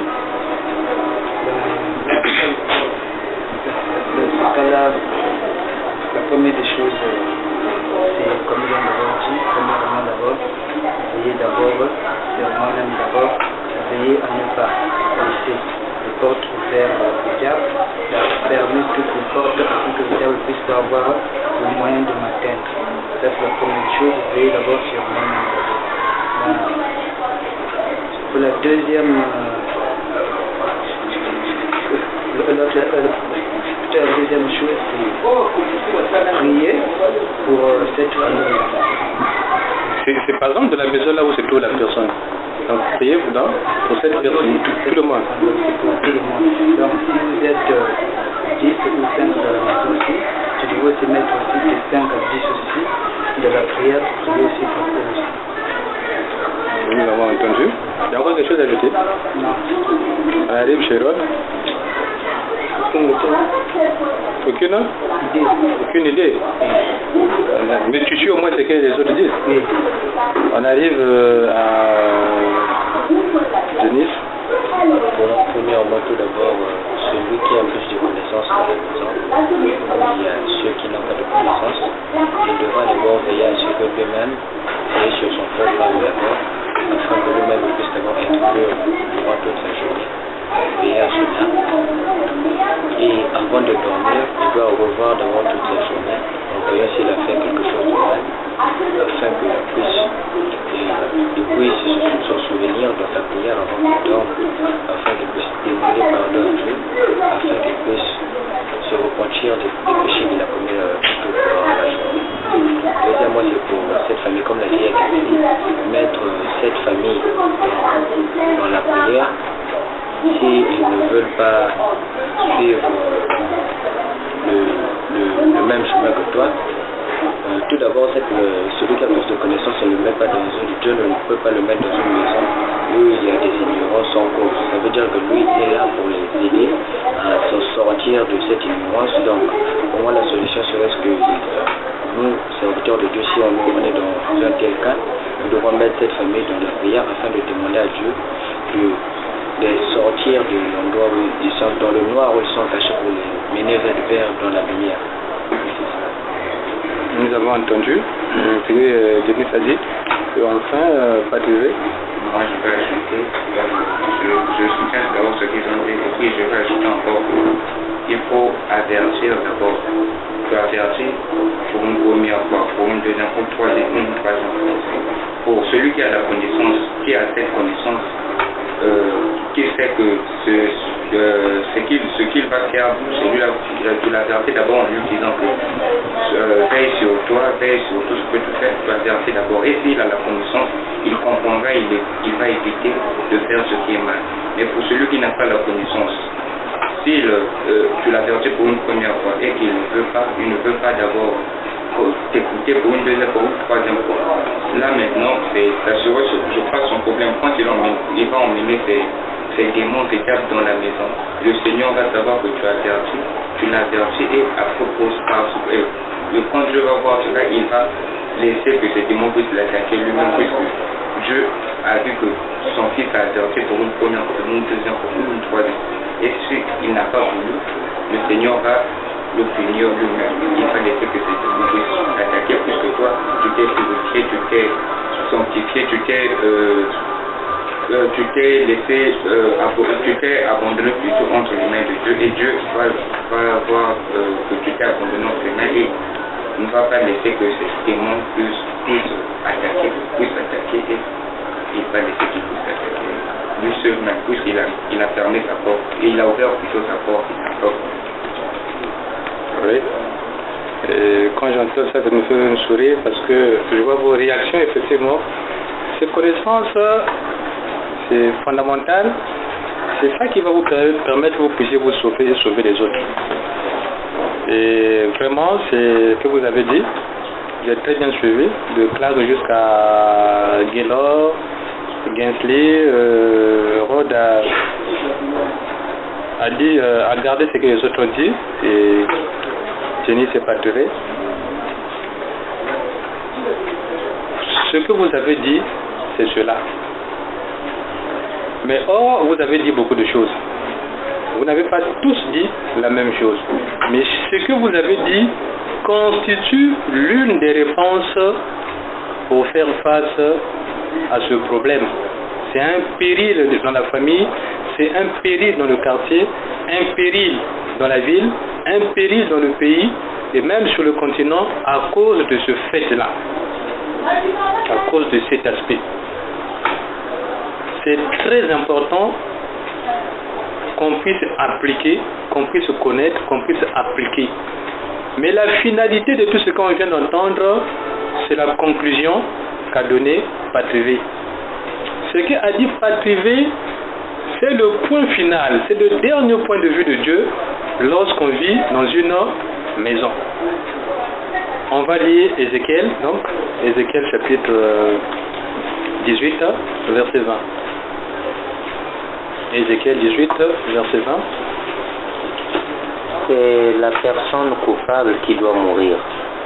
Les enfants n'auront pas à payer pour les fautes de leurs parents, ni les parents pour les fautes de leurs enfants. L'homme de bien sera récompensé d'agir avec justice, et le méchant sera puni pour le mal qu'il a fait. Amen. Amen. C'est ce principe-là qui va fonctionner quand vous, enfants de Dieu, vous avez fait ce que vous venez tous de dire, et surtout ce que Patrick vient de dire en dernier lieu. Si vous faites cela, vous n'allez pas comprendre ou contrôler les autres, ce qu'ils vont faire, les endroits là où ils vont se rendre. Vous n'allez pas connaître tout cela. Mais vous devez au moins veiller sur votre âme. Quand vous avez veillé sur votre âme et que les autres n'ont pas veillé sur leur âme, en ce moment-là, les autres qui seront des véhicules pour amener les malédictions, les démons, les maladies, certes, cela va rentrer, mais vous, à cause de ce principe de Dieu, vous serez donc préservés. C'est le cas que nous avons vu par exemple.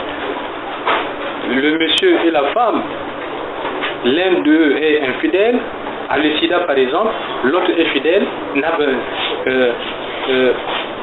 n'amène pas une vie de désordre. Mais celui qui mène une vie de désordre, effectivement, trouve la maladie, mais celle ou la personne qui mène une vie contrôlée, une vie telle que Dieu demande, n'a pas la maladie. Mais les deux vivent ensemble. L'une est malade, l'autre n'est pas malade. Donc Dieu a veillé sur le principe que l'âme qui pêche, c'est l'âme qui va mourir. Donc c'est lui qui conduit mal sa vie. Même s'il y a le principe que la faute d'une personne peut coûter cher à tout le monde, mais à la fin, Dieu va regarder que non, c'est lui qui a fait du bien, qui a veillé sur son âme, c'est lui-là, je le protège. Mais c'est lui qui a occasionné la chute, ou qui est le porte-malheur. C'est lui-là, la finalité, c'est que c'est lui qui doit partir, c'est lui qui doit payer. C'est la justice de Dieu. Autrement, la justice n'existe donc pas si seulement tout le temps, ceux qui font mal ne souffrent pas, mais ce sont les autres qui souffrent à leur place. Là, il n'y a pas la justice. Nous venons donc de voir que dans une communauté, que ce soit à la maison, à l'école, au travail, il y en a qui se comportent bien, il y en a qui se comportent mal. Vous pouvez voir qu'à la cause ou d'une seule personne qui s'est mal comportée, on vient fermer par exemple votre entreprise. On dit que l'entreprise là a beaucoup de dettes impayées, l'entreprise là, le directeur s'est mal comporté, on vient, on ferme l'entreprise. Mais pendant ce temps, les travailleurs ne connaissent pas ce qui s'est passé. Les travailleurs ont travaillé dur afin que l'entreprise puisse vivre. Mais il y a un qui a désobéi, qui volait tous les jours l'entreprise a fait faillite. Mais Dieu va veiller, Dieu va regarder. Et comme il y a eu maintenant faillite, finalement, celui qui travaillait bien, qui n'est pas responsable de ce malheur-là, qu'est-ce que Dieu va faire? Il va lui trouver un autre emploi, il va travailler. Mais c'est lui qui est responsable de la faillite de l'entreprise. L'entreprise a fermé, Dieu va faire quoi? L'entreprise va fermer, mais lui il va chercher le travail, il ne va plus trouver le travail. C'est la justice de Dieu.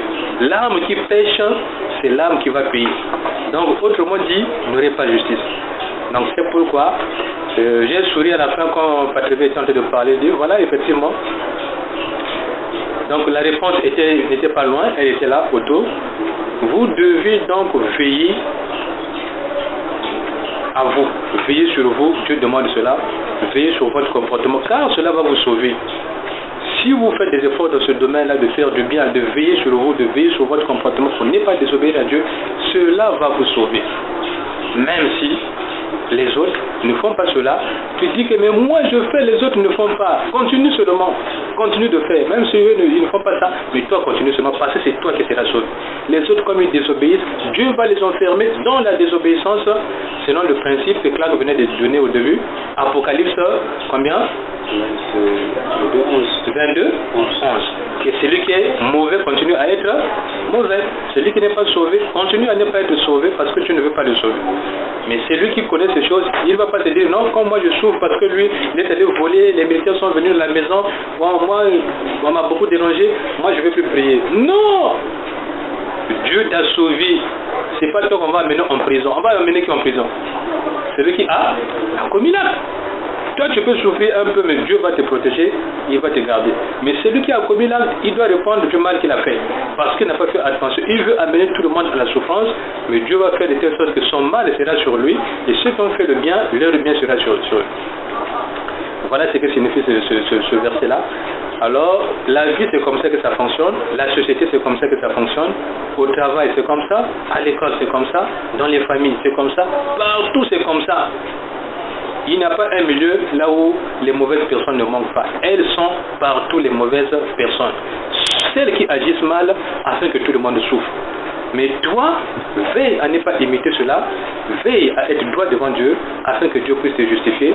Quand cela va arriver, il va faire la différence, la distinction. Que lui là, quel que soit, même si le sida, on jette le sida, même s'il y a la guerre, même s'il y a l'accident, celui-là, il va s'en sortir. Parce qu'il a veillé, il a été attentif, il s'est fait avertir. Voilà ce que cela veut dire. On va donc passer au verset suivant.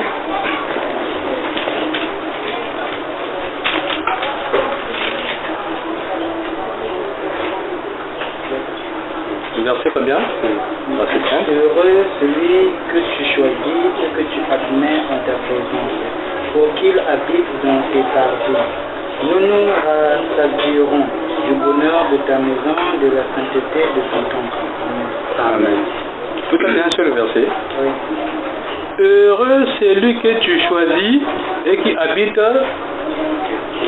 dans tes parvis, dans ton temple. Et la suite là, c'est quoi? Nous nous rassasierons du bonheur de ta maison, de la sainteté de ton temple. Nous nous rassasierons de ta maison, de la bonté de ton temple. Donc, heureux celui que tu as choisi pour habiter dans ta maison, dans ton temple. Et lorsqu'on dit heureux, on a déjà dit ça ici, qu'est-ce que cela veut dire? Béni soit celui que tu as choisi. Et Dieu va choisir qui, ou bien Dieu a choisi qui? Dieu choisit celui qui obéit, celui qui se consacre. C'est lui qui obéit, c'est lui qui se consacre. Mais qu'est-ce que nous venons de voir depuis le début là? Dieu choisit qui? Celui qui a un bon cœur. Celui qui a un bon cœur. Bon cœur par rapport à qui? Par rapport à Dieu. C'est celui-là que Dieu va choisir. Celui qui aime Dieu, c'est celui que Dieu va choisir. Dieu ne va pas choisir celui qui n'aime pas Dieu. Dieu va choisir celui qui aime, qui a l'amour de Dieu. Toute chose commence par l'amour de Dieu. S'il n'y a pas amour de Dieu, il n'y aura pas l'amour du prochain, tout le reste ne va pas exister. C'est d'abord aimer Dieu. Lorsqu'on a aimé Dieu, alors vient maintenant l'amour du prochain. L'amour du prochain n'est pas au-dessus de l'amour de Dieu, mais c'est l'amour de Dieu qui est au-dessus de l'amour du prochain. Si on aime Dieu, on peut maintenant aimer son frère. Parce que c'est d'abord Dieu. Si on n'aime pas Dieu, quoi que je fasse, c'est que je ne peux pas aussi aimer, c'est qu'une personne que Dieu a créée. Alors, dans cette marche de l'amour de Dieu, heureux ceux qui vont habiter dans un temple, et celui qui va habiter dans le temple, c'est celui que Dieu a appelé. Quand Dieu a appelé, Jésus a dit ceci, il y a beaucoup d'appelés, mais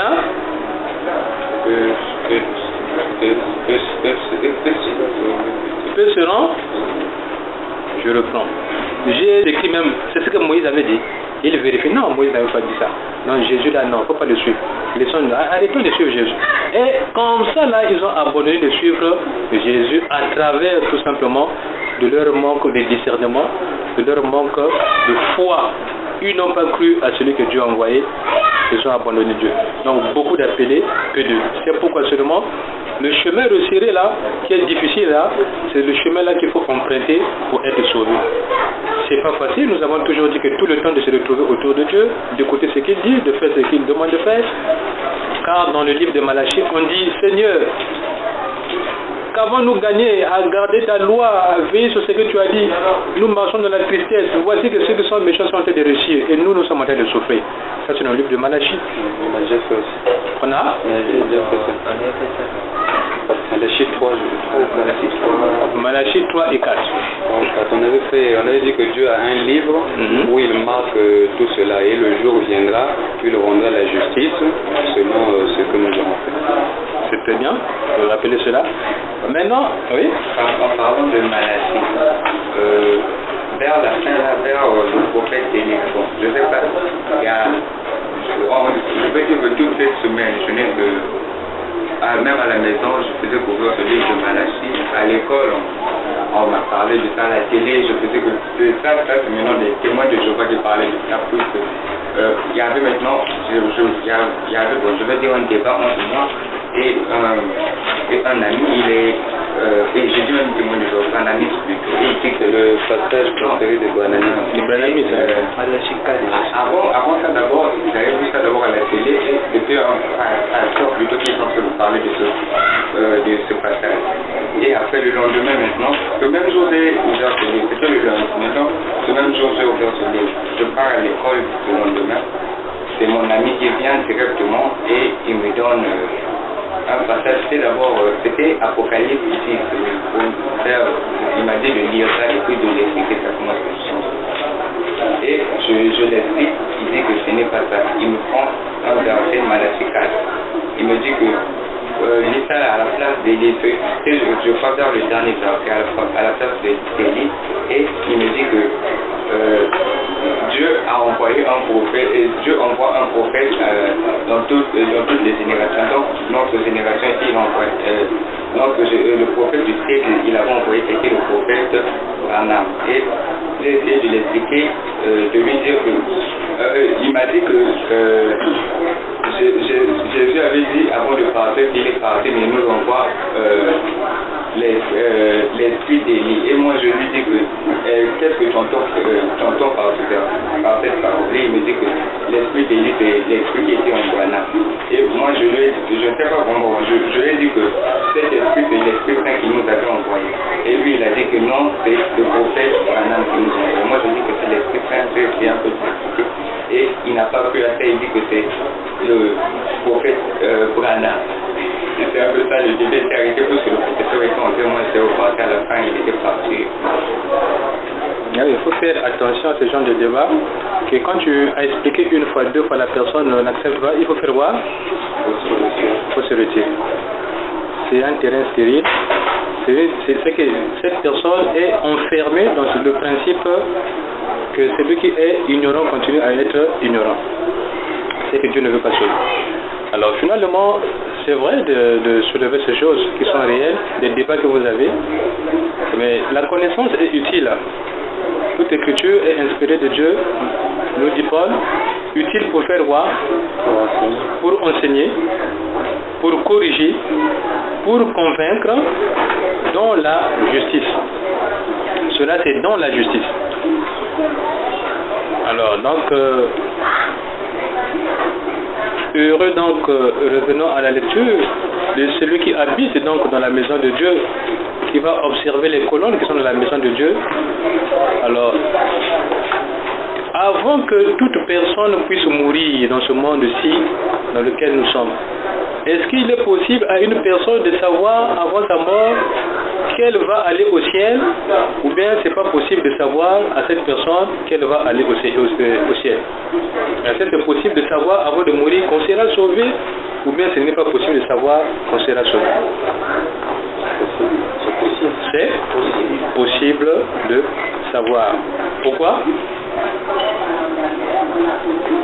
Il y a des indices, il y a, disons, c'est le Seigneur qui nous le dit. Lorsqu'on a marché toute sa vie, lorsqu'on a marché droit, lorsqu'on a marché avec le Seigneur, lorsqu'on a été avec lui, et disons, lorsqu'on ne s'est pas détourné comme par exemple, comme l'a fait Salomon, lorsqu'on a été fidèle et lorsqu'on a persévéré jusqu'à la fin, ce sont même les principes du Seigneur.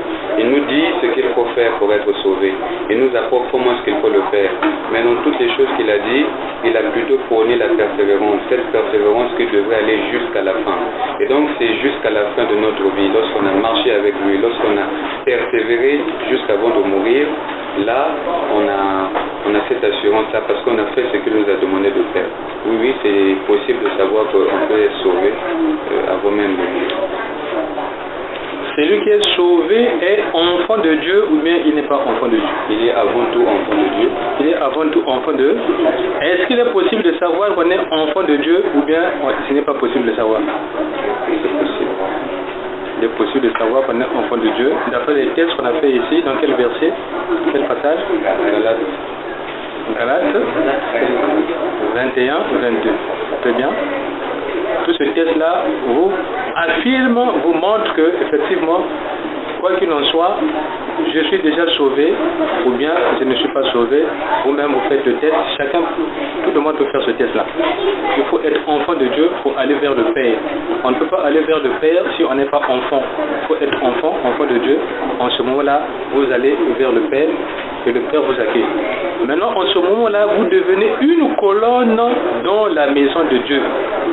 Cela arrive dans ce monde ou bien après ce monde. Être la colonne de la maison de Dieu, cela arrive avant ce monde ou bien après ce monde. Dans ce monde dans lequel nous sommes ou bien après avoir quitté ce monde. Tout d'abord, on le prépare tout d'abord dans ce monde dans lequel nous vivons. C'est ici qu'on prépare tout, on prépare cette vie d'après, cette vie éternelle, je pourrais dire. On le prépare ici et Dieu fait de le faire déjà garantir en le sachant, tout en marchant dans sa droiture et en persévérant toujours. Très bien. On va lire Apocalypse chapitre 3 au verset combien? Verset 5, non, verset 12, à partir de 12. De celui qui aura remporté la victoire, je ferai une colonne dans le temple de mon Dieu, et il n'en sortira plus jamais. J'inscrirai sur lui le nom de mon Dieu et le nom de la ville de mon Dieu, la nouvelle Jérusalem qui descend du ciel, envoyée par mon Dieu. J'inscrirai aussi sur lui mon nom nouveau. Amen. Amen. Qui dit cela? C'est Jésus. C'est Jésus qui dit cela. C'est Jésus qui dit cela, que c'est lui qui vaincra. Lorsqu'on on est parti en guerre, on a fait la guerre, on a gagné, après arrive quoi? La couronne de la victoire. Jésus dit que c'est lui qui vaincra. Mais il va vaincre dans quel monde? Il va vaincre sur cette terre, dans le monde dans lequel nous sommes ici. C'est pourquoi il a dit encore persévérer jusqu'à la fin. Parce que la vie c'est un combat. Puisque la vie c'est un combat, c'est lui qui va gagner ce combat-là. Moi, Dieu, je veux faire qu'il sera une colonne de la maison de mon Père. Donc pour être une colonne de la maison de Dieu, il faut avoir vaincu la guerre qui est sur cette terre ici-là. C'est-à-dire la bataille contre le monde du mal qui ne veut pas que les gens soient sauvés. Si vous gardez la parole de Dieu jusqu'à la fin, après cela, vous devenez une colonne. Mais cela peut commencer même dans ce monde. Votre marche avec Dieu, elle est bonne. Dieu commence à se manifester à vous. Dieu commence à vous utiliser. Dieu commence à vous révéler des secrets. Vous avez des visions, vous avez des révélations. Dieu fait de vous son proche, ou bien sa personne confidente. Vous devenez la bouche de Dieu, le porte-parole de Dieu, le prophète de Dieu, le serviteur de Dieu, l'enfant de Dieu. Alors, vous avez déjà des éléments qui vous indiquent que non, Dieu m'a élu. Il a appelé, mais il m'a élu afin que je devienne une colonne dans sa maison. Dieu m'a formé, il m'a formé pourquoi? Mais pour que moi aussi je sois sauvé, parce que je vais enseigner. Or quand j'enseigne les gens seront sauvés selon la connaissance. Moi aussi donc je serai sauvé parce que je détiens cette connaissance que Dieu m'a donnée. Car la vie éternelle c'est la connaissance de Dieu et de Jésus-Christ. C'est ce que nous avons lu ici là. Jean 17 verset combien? La vie éternelle, c'est de connaître toi, Dieu, et celui que tu as envoyé, Jésus-Christ. C'est quel verset? Quel passage biblique? C'est dans Jean. C'est dans Jean? Voilà. Verset? Non. Tout le temps, ça revient. Jean 17, verset 3. Que la connaissance de Dieu donne la vie éternelle. La connaissance de Dieu et de Jésus-Christ dans la vie éternelle.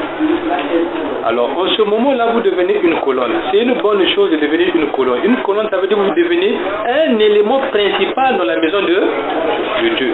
Que Dieu voit que, mais sur la terre-là, je vais envoyer qui? Il a dit à Isaïe, qui vais-je envoyer? Isaïe a dit quoi? Envoie-moi. Pourquoi Isaïe a dit envoie-moi? Pourquoi il avait dit ça? Non, Isaïe 6. Pourquoi Isaïe a dit que Seigneur envoie-moi? Dieu a dit qui vais-je envoyer? Il a regardé, je vais envoyer qui? Isaïe a entendu cela, il a dit Dieu, envoie-moi. Non, pourquoi il a dit ça? Mais il dit ça puisque déjà envoyer cela, c'est une joie de vivre auprès de Dieu, parce que quand Dieu l'envoie, Dieu le prend et il devient son fils. Il le prend comme un fils, comme un de ses enfants, et il va vivre auprès de Dieu en respectant ce que Dieu va dire, en faisant ce que Dieu va dire. Donc, c'est une joie pour lui, c'est une grande joie, parce que Dieu l'appelle et Dieu l'envoie. Oui. Les autres veulent parler? Quelqu'un veut encore ajouter? Donc il dit, envoie-moi Dieu. Ah, Dieu voit quelqu'un, un courageux, un volontaire. Dieu envoie-moi. Et Dieu était dans la joie de trouver quelqu'un qu'il va envoyer. Donc Ésaïe était devenu une colonne dans la maison de Dieu. Si aujourd'hui cette lecture d'Ésaïe n'était pas dans la Bible, il y a beaucoup de choses aussi qui ne seraient pas claires. Il y a beaucoup de choses, par exemple le jeûne que nous lisons dans Ésaïe 58. Le jeûne là et le jeûne d'aujourd'hui tel que Jésus l'a préconisé, que nous avons étudié dernièrement. La parole de Dieu telle qu'elle est dévoilée dans le livre d'Ésaïe, cela vraiment, c'est une grande révélation qui profite à tout le peuple de Dieu. Et c'est ceux qui sont révélés dans Ésaïe. Maintenant, si Ésaïe avait refusé, ça veut dire que nous, aujourd'hui, cette connaissance, on ne l'aurait pas. Donc, Ésaïe est devenu une colonne dans la maison de Dieu. Il a accepté l'appel de Dieu. Alors, il a dit, quoi qu'il en soit, Dieu, envoie-moi. Dieu dit, viens, je peux t'envoyer vers ce peuple rebelle. Un peuple rebelle. C'est un peuple qui est méchant ou c'est un peuple qui n'est pas méchant? Et celui qui est méchant, qu'est-ce qu'il fait? Le mal consiste à faire quoi? À faire ce que Dieu n'aime pas, le contraire de la volonté de Dieu. Et dans le cas qui est là, qui devrait souffrir? Dans quel cas? Mais oui, c'est dans le cas d'Ésaïe qui a dit Dieu envoie-moi. Il envoie vers les rebelles. Maintenant quand Dieu envoie quelqu'un vers les rebelles, qui va souffrir? Qui va souffrir?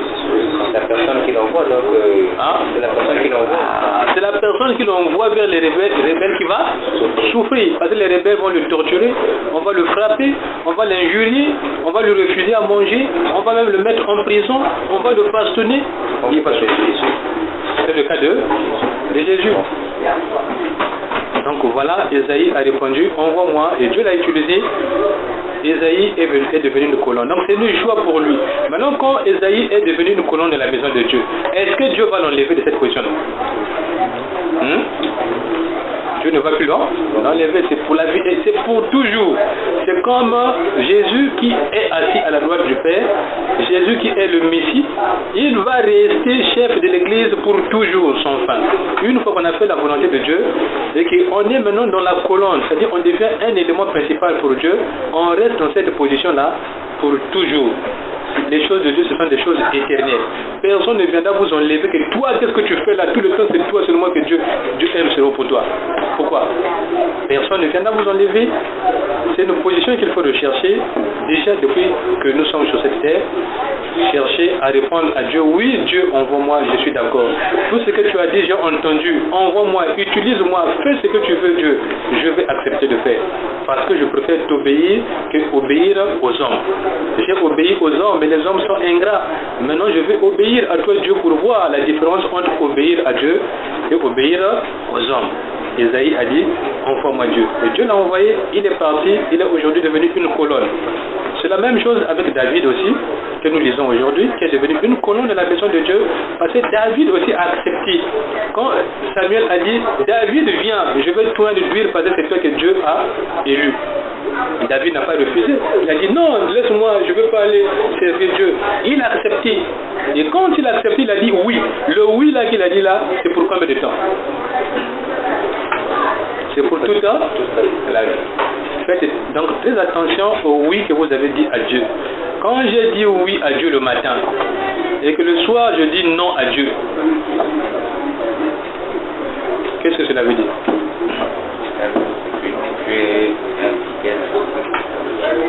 Est-ce que tu vas devenir une colonne à la maison de Dieu? Dieu va faire quoi? Il va te chasser, il va te remplacer par une autre personne. Lorsqu'on a dit oui, Ésaïe a dit oui. Ésaïe était en péril. Vous connaissez l'histoire d'Ésaïe, comment il a souffert. Hein, Ésaïe, tous les prophètes d'ailleurs, ils ont souffert. Et malgré tout ça, il n'a pas abandonné parce qu'il avait la garantie de Dieu. Il avait quelque chose qu'il voyait qui arrivait dans l'avenir. Hein? Comme il voyait l'avenir, il disait que si j'abandonne aujourd'hui, tout ce que Dieu a promis là pour moi, ça ne va pas se réaliser, je vais souffrir, je vais aller en enfer. Non, non, l'enfer je ne veux pas. Même si je n'ai pas encore vu l'enfer, mais je sais que l'enfer existe parce que tout ce que Dieu a dit, cela est vrai. Alors je ne veux pas aller en enfer, je veux servir Dieu. Et cela consiste maintenant à veiller maintenant tous les jours. Chaque jour, Ésaïe veillait maintenant sur son âme. Est-ce qu'aujourd'hui j'ai fait la volonté de Dieu? Est-ce qu'aujourd'hui je n'ai pas fait la volonté de Dieu? C'est un examen qu'il faisait tous les jours. Dieu demande de faire l'exercice combien de jours? Tous les jours. Dieu dit veille à ton âme tous les jours. C'est ce que nous venons de dire, non? Deutéronome 4:9. Veille à ton âme tous les jours. Donc tous les jours, pose-toi la question. Est-ce qu'aujourd'hui, ce que j'ai fait là, j'ai fait la volonté de Dieu aujourd'hui depuis le matin jusqu'à cette heure-ci? Je regarde. Oui, j'ai fait cela. Ah, Dieu merci. Que demain aussi, je dois faire la même chose. Tous les jours, je dois veiller à cela. Si un jour, j'oublie de faire cela, alors j'ai brisé le principe de la mémoire et de l'oubli. Alors Dieu va faire quoi? Il va faire que les jours suivants aussi, je vais aussi oublier. Les jours qui viendront là-bas aussi, je vais oublier. Et comme je vais oublier, toutes ces choses ne vont plus rester en moi, alors finalement, toute ma force s'en est partie. Tout ce qui donne la force dans une personne, c'est quoi? C'est la parole de Dieu. C'est ça qui fait la force de la personne. Sans ça, une personne n'est rien. Car sans moi, vous ne pouvez rien faire. On passe donc au verset suivant. Le verset combien? 6. On va donc lire 6, 7, 8, 9 jusqu'à la fin, successivement.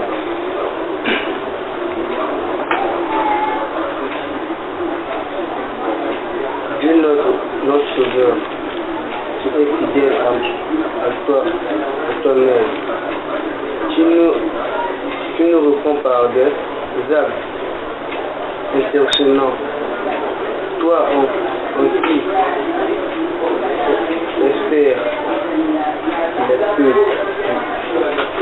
du tout, du bout du monde et des rivages les plus lointains. Tu forces les montagnes. Amen. Tu arrêtes au verset 6 seulement. Tu as lu le verset 6? Oui. En entier? Oui. D'accord. Donc on la passe au verset suivant, verset 7. Il a fermé les montagnes par ses vigueurs, il se sent de roi. Amen. Je calme le fondement des mers, le fondement des vagues et le rugissement des feux. Amen. Devant tes interventions marquantes, les habitants du bout du monde ont pris peur. Tu fais crier de joie l'Orient et l'Occident. Amen. Amen. Tu visites la terre et tu lui donnes l'abondance. Tu la combles de richesses. Le ruisseau de Dieu est plein d'eau. Tu prépares le blé quand tu la fertilises ainsi. Amen. Amen. Alors, tout ce verset que nous venons d'entendre qui s'enchaîne n'est que la conséquence logique de ce que nous avons déjà entendu depuis le début, que Dieu est bon, il est reconnaissant envers ceux qui lui manifestent la reconnaissance, il leur prépare de bonnes surprises, il secoue même l'univers. Nous savons qu'au temps de Josué, Dieu a fait un événement que jusqu'aujourd'hui n'a pas encore fait. Il s'agit de quel événement? Arrêter le soleil. Arrêter le soleil et la lune, les deux au même moment. Depuis ce jour-là jusqu'aujourd'hui, Dieu n'a pas arrêté le soleil. Mais ce jour-là qui est écrit dans le livre de Josué, Josué a dit, Dieu, à cause des ennemis que tu nous as livrés et à cause de la bataille que nous avons aujourd'hui, arrête le soleil, que le soleil ne se déplace pas, jusqu'à ce que nous allons finir massacrer tous nos ennemis.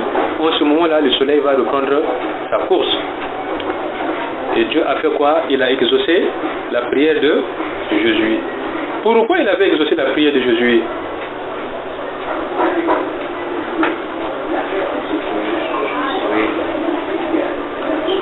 Josué il avait cru, il croyait en Dieu et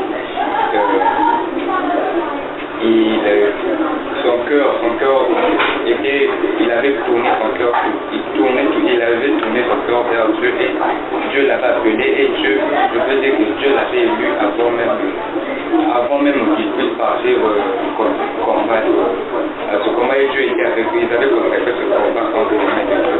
Et il y a aussi dans un verset que Dieu nous dit que Jésus plutôt, pourquoi je quand il dit que vous pouvez même déplacer les montagnes, j'ai oublié peut-être ça, mais sans que peut-être oublier ça, mais là Job avait consacré, Josué plutôt avait consacré ce combat des mains de Dieu et Dieu était avec eux, Dieu était avec eux et ils ont gagné ce combat, il a dit ce qu'il avait demandé à Dieu, Dieu avec eux.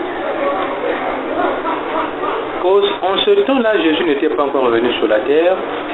Dieu agissait à travers la connaissance qu'il avait donnée à Moïse. Dieu avait donné le principe du succès et de l'échec. En matière de guerre, Dieu applique le principe du succès et de l'échec. Pas seulement en matière de guerre, mais dans toute matière. Dieu regarde ce principe-là, et nous sommes dans l'Ancienne Alliance. Il a regardé que selon ce principe-là, Josué avait-il marché droit devant Dieu ou bien Josué avait désobéi en le temps à Dieu? Il avait marché droit devant Dieu. C'est à cause de sa soumission à Dieu, à cause de son humilité, à cause de son obéissance, à cause de son cœur qu'il avait tourné vers Dieu, que Dieu aussi va l'encourager dans ce qu'il va demander. Puisque c'était la guerre, Josué dit que Dieu, tu as dit que tu nous as donné la victoire. Maintenant, fais que le soleil ne s'arrête pas jusqu'à ce que nous, on va tirer vengeance de notre ennemi. Dieu regarde le principe. Ils ont respecté ça? Non, ils ont respecté. Et Dieu a fait quoi? Il a arrêté le soleil. En ce temps-là, les gens n'avaient pas peut-être connaissance que non, le soleil est très loin là-bas, et il y a des autres planètes, il y a ceci, cela dans le ciel là-bas, la lune est de l'autre côté là-bas. Ils n'en avaient pas connaissance de tout ça. Tout ce qu'ils savaient que c'est Dieu qui les a créés.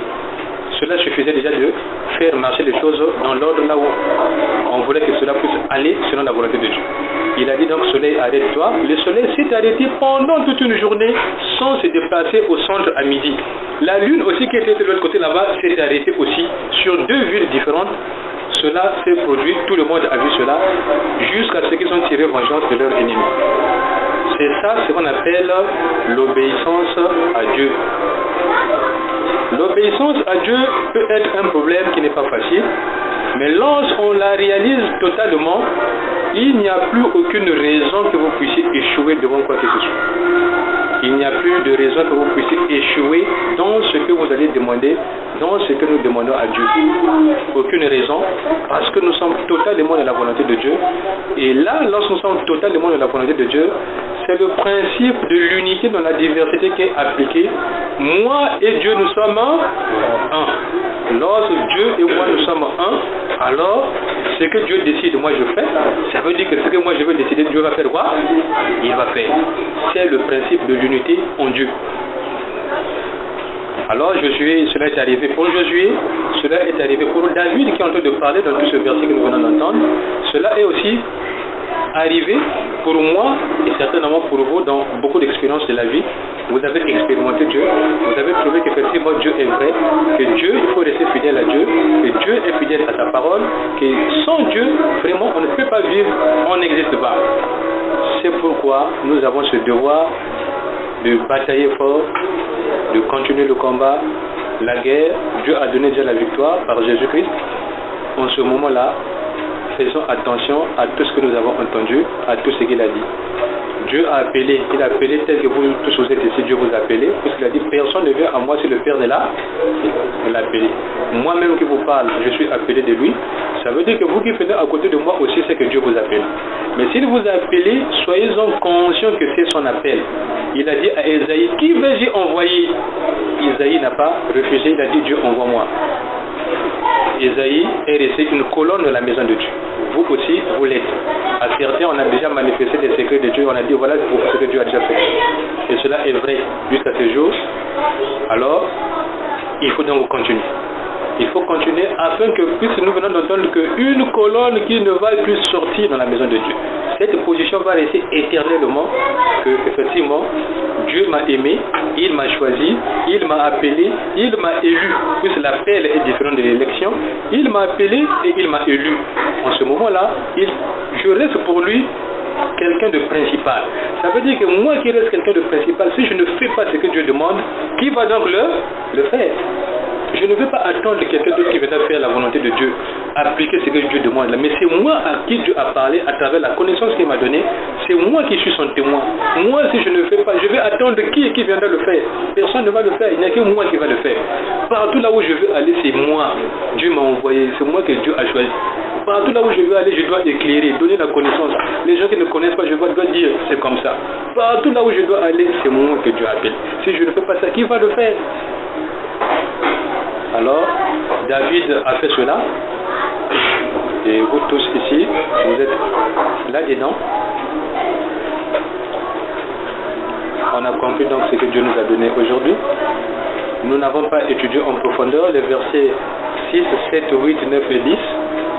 Et nous nous sommes remis à la volonté de Dieu selon ce qu'il a fait manifester depuis les premiers 5 versets que nous avons étudiés. Cela est valable pour les versets qui sont venus après. Alors, c'est par là donc que nous terminons. En parlant d'appel, vous allez dire ça plutôt à la fin. En parlant de l'appel, quand en étant de dire en étant que d'expliquer, quand j'ai fermé mes yeux, on m'a parlé, il y a une voix qui m'a parlé, et de me dire que aujourd'hui, moi, le Seigneur, j'ai appelé une personne, un nouveau frère, celui qui est haut dans le texte. Aujourd'hui, moi, le Seigneur, j'ai appelé vous auprès de vous, car accueillez-le plutôt, car il est l'un de vous. Bien, on ne connaît pas peut-être très bien Rod qui est arrivé aujourd'hui ici. Il est venu avec qui? Rod est venu avec qui? Avec Gensly. Donc, ce que tu vois ici, certainement Gensly, tu le connais. Gensly est ici depuis longtemps. C'est l'une des colonnes dans la maison de Dieu. Dans les secrets de Dieu, il est là-dedans. Et en te joignant à Gensly et en te joignant à cette communauté ici de prière, d'études, de la parole de Dieu, comme a dit Patrick qui vient d'avoir la vision tout à l'heure, que tu es bien accueilli. On espère que tu vas t'accrocher. Tu as entendu ce que Dieu a dit aujourd'hui, que tu vas t'accrocher. Comme tu as la Bible, c'est déjà un bon départ. Tu as la Bible, c'est un très bon départ. Tout ce qui s'est dit se vérifie dans la Bible. Tout ce que Dieu a dit, on vérifie cela selon ce qui est écrit dans 1 Thessaloniciens 5, 21, que examiner toutes choses, retenez ce qui est bon. Donc nous devons examiner les écrits avec l'inspiration du Saint-Esprit. Donc tu es donc le bienvenu. On va voir dans la suite comment tu vas marcher. Est-ce que tu vas persévérer comme nous venons de l'entendre jusqu'à la fin? Mais que personne ne vient ici si Dieu ne l'a pas appelé. Si Dieu t'a appelé, il reste maintenant la deuxième étape. C'est quelle étape? L'élection. L'étape de l'élection. La première étape, Dieu appelle tout le monde, il appelle quelqu'un. La deuxième étape, maintenant, il regarde maintenant comment la personne persévère ou bien marche avec Dieu. Alors arrive l'élection de Dieu. Donc tu es le bienvenu. Maintenant, je pense que s'il n'a plus rien à dire, on va prier pour terminer. Parce que nous avons épuisé le temps.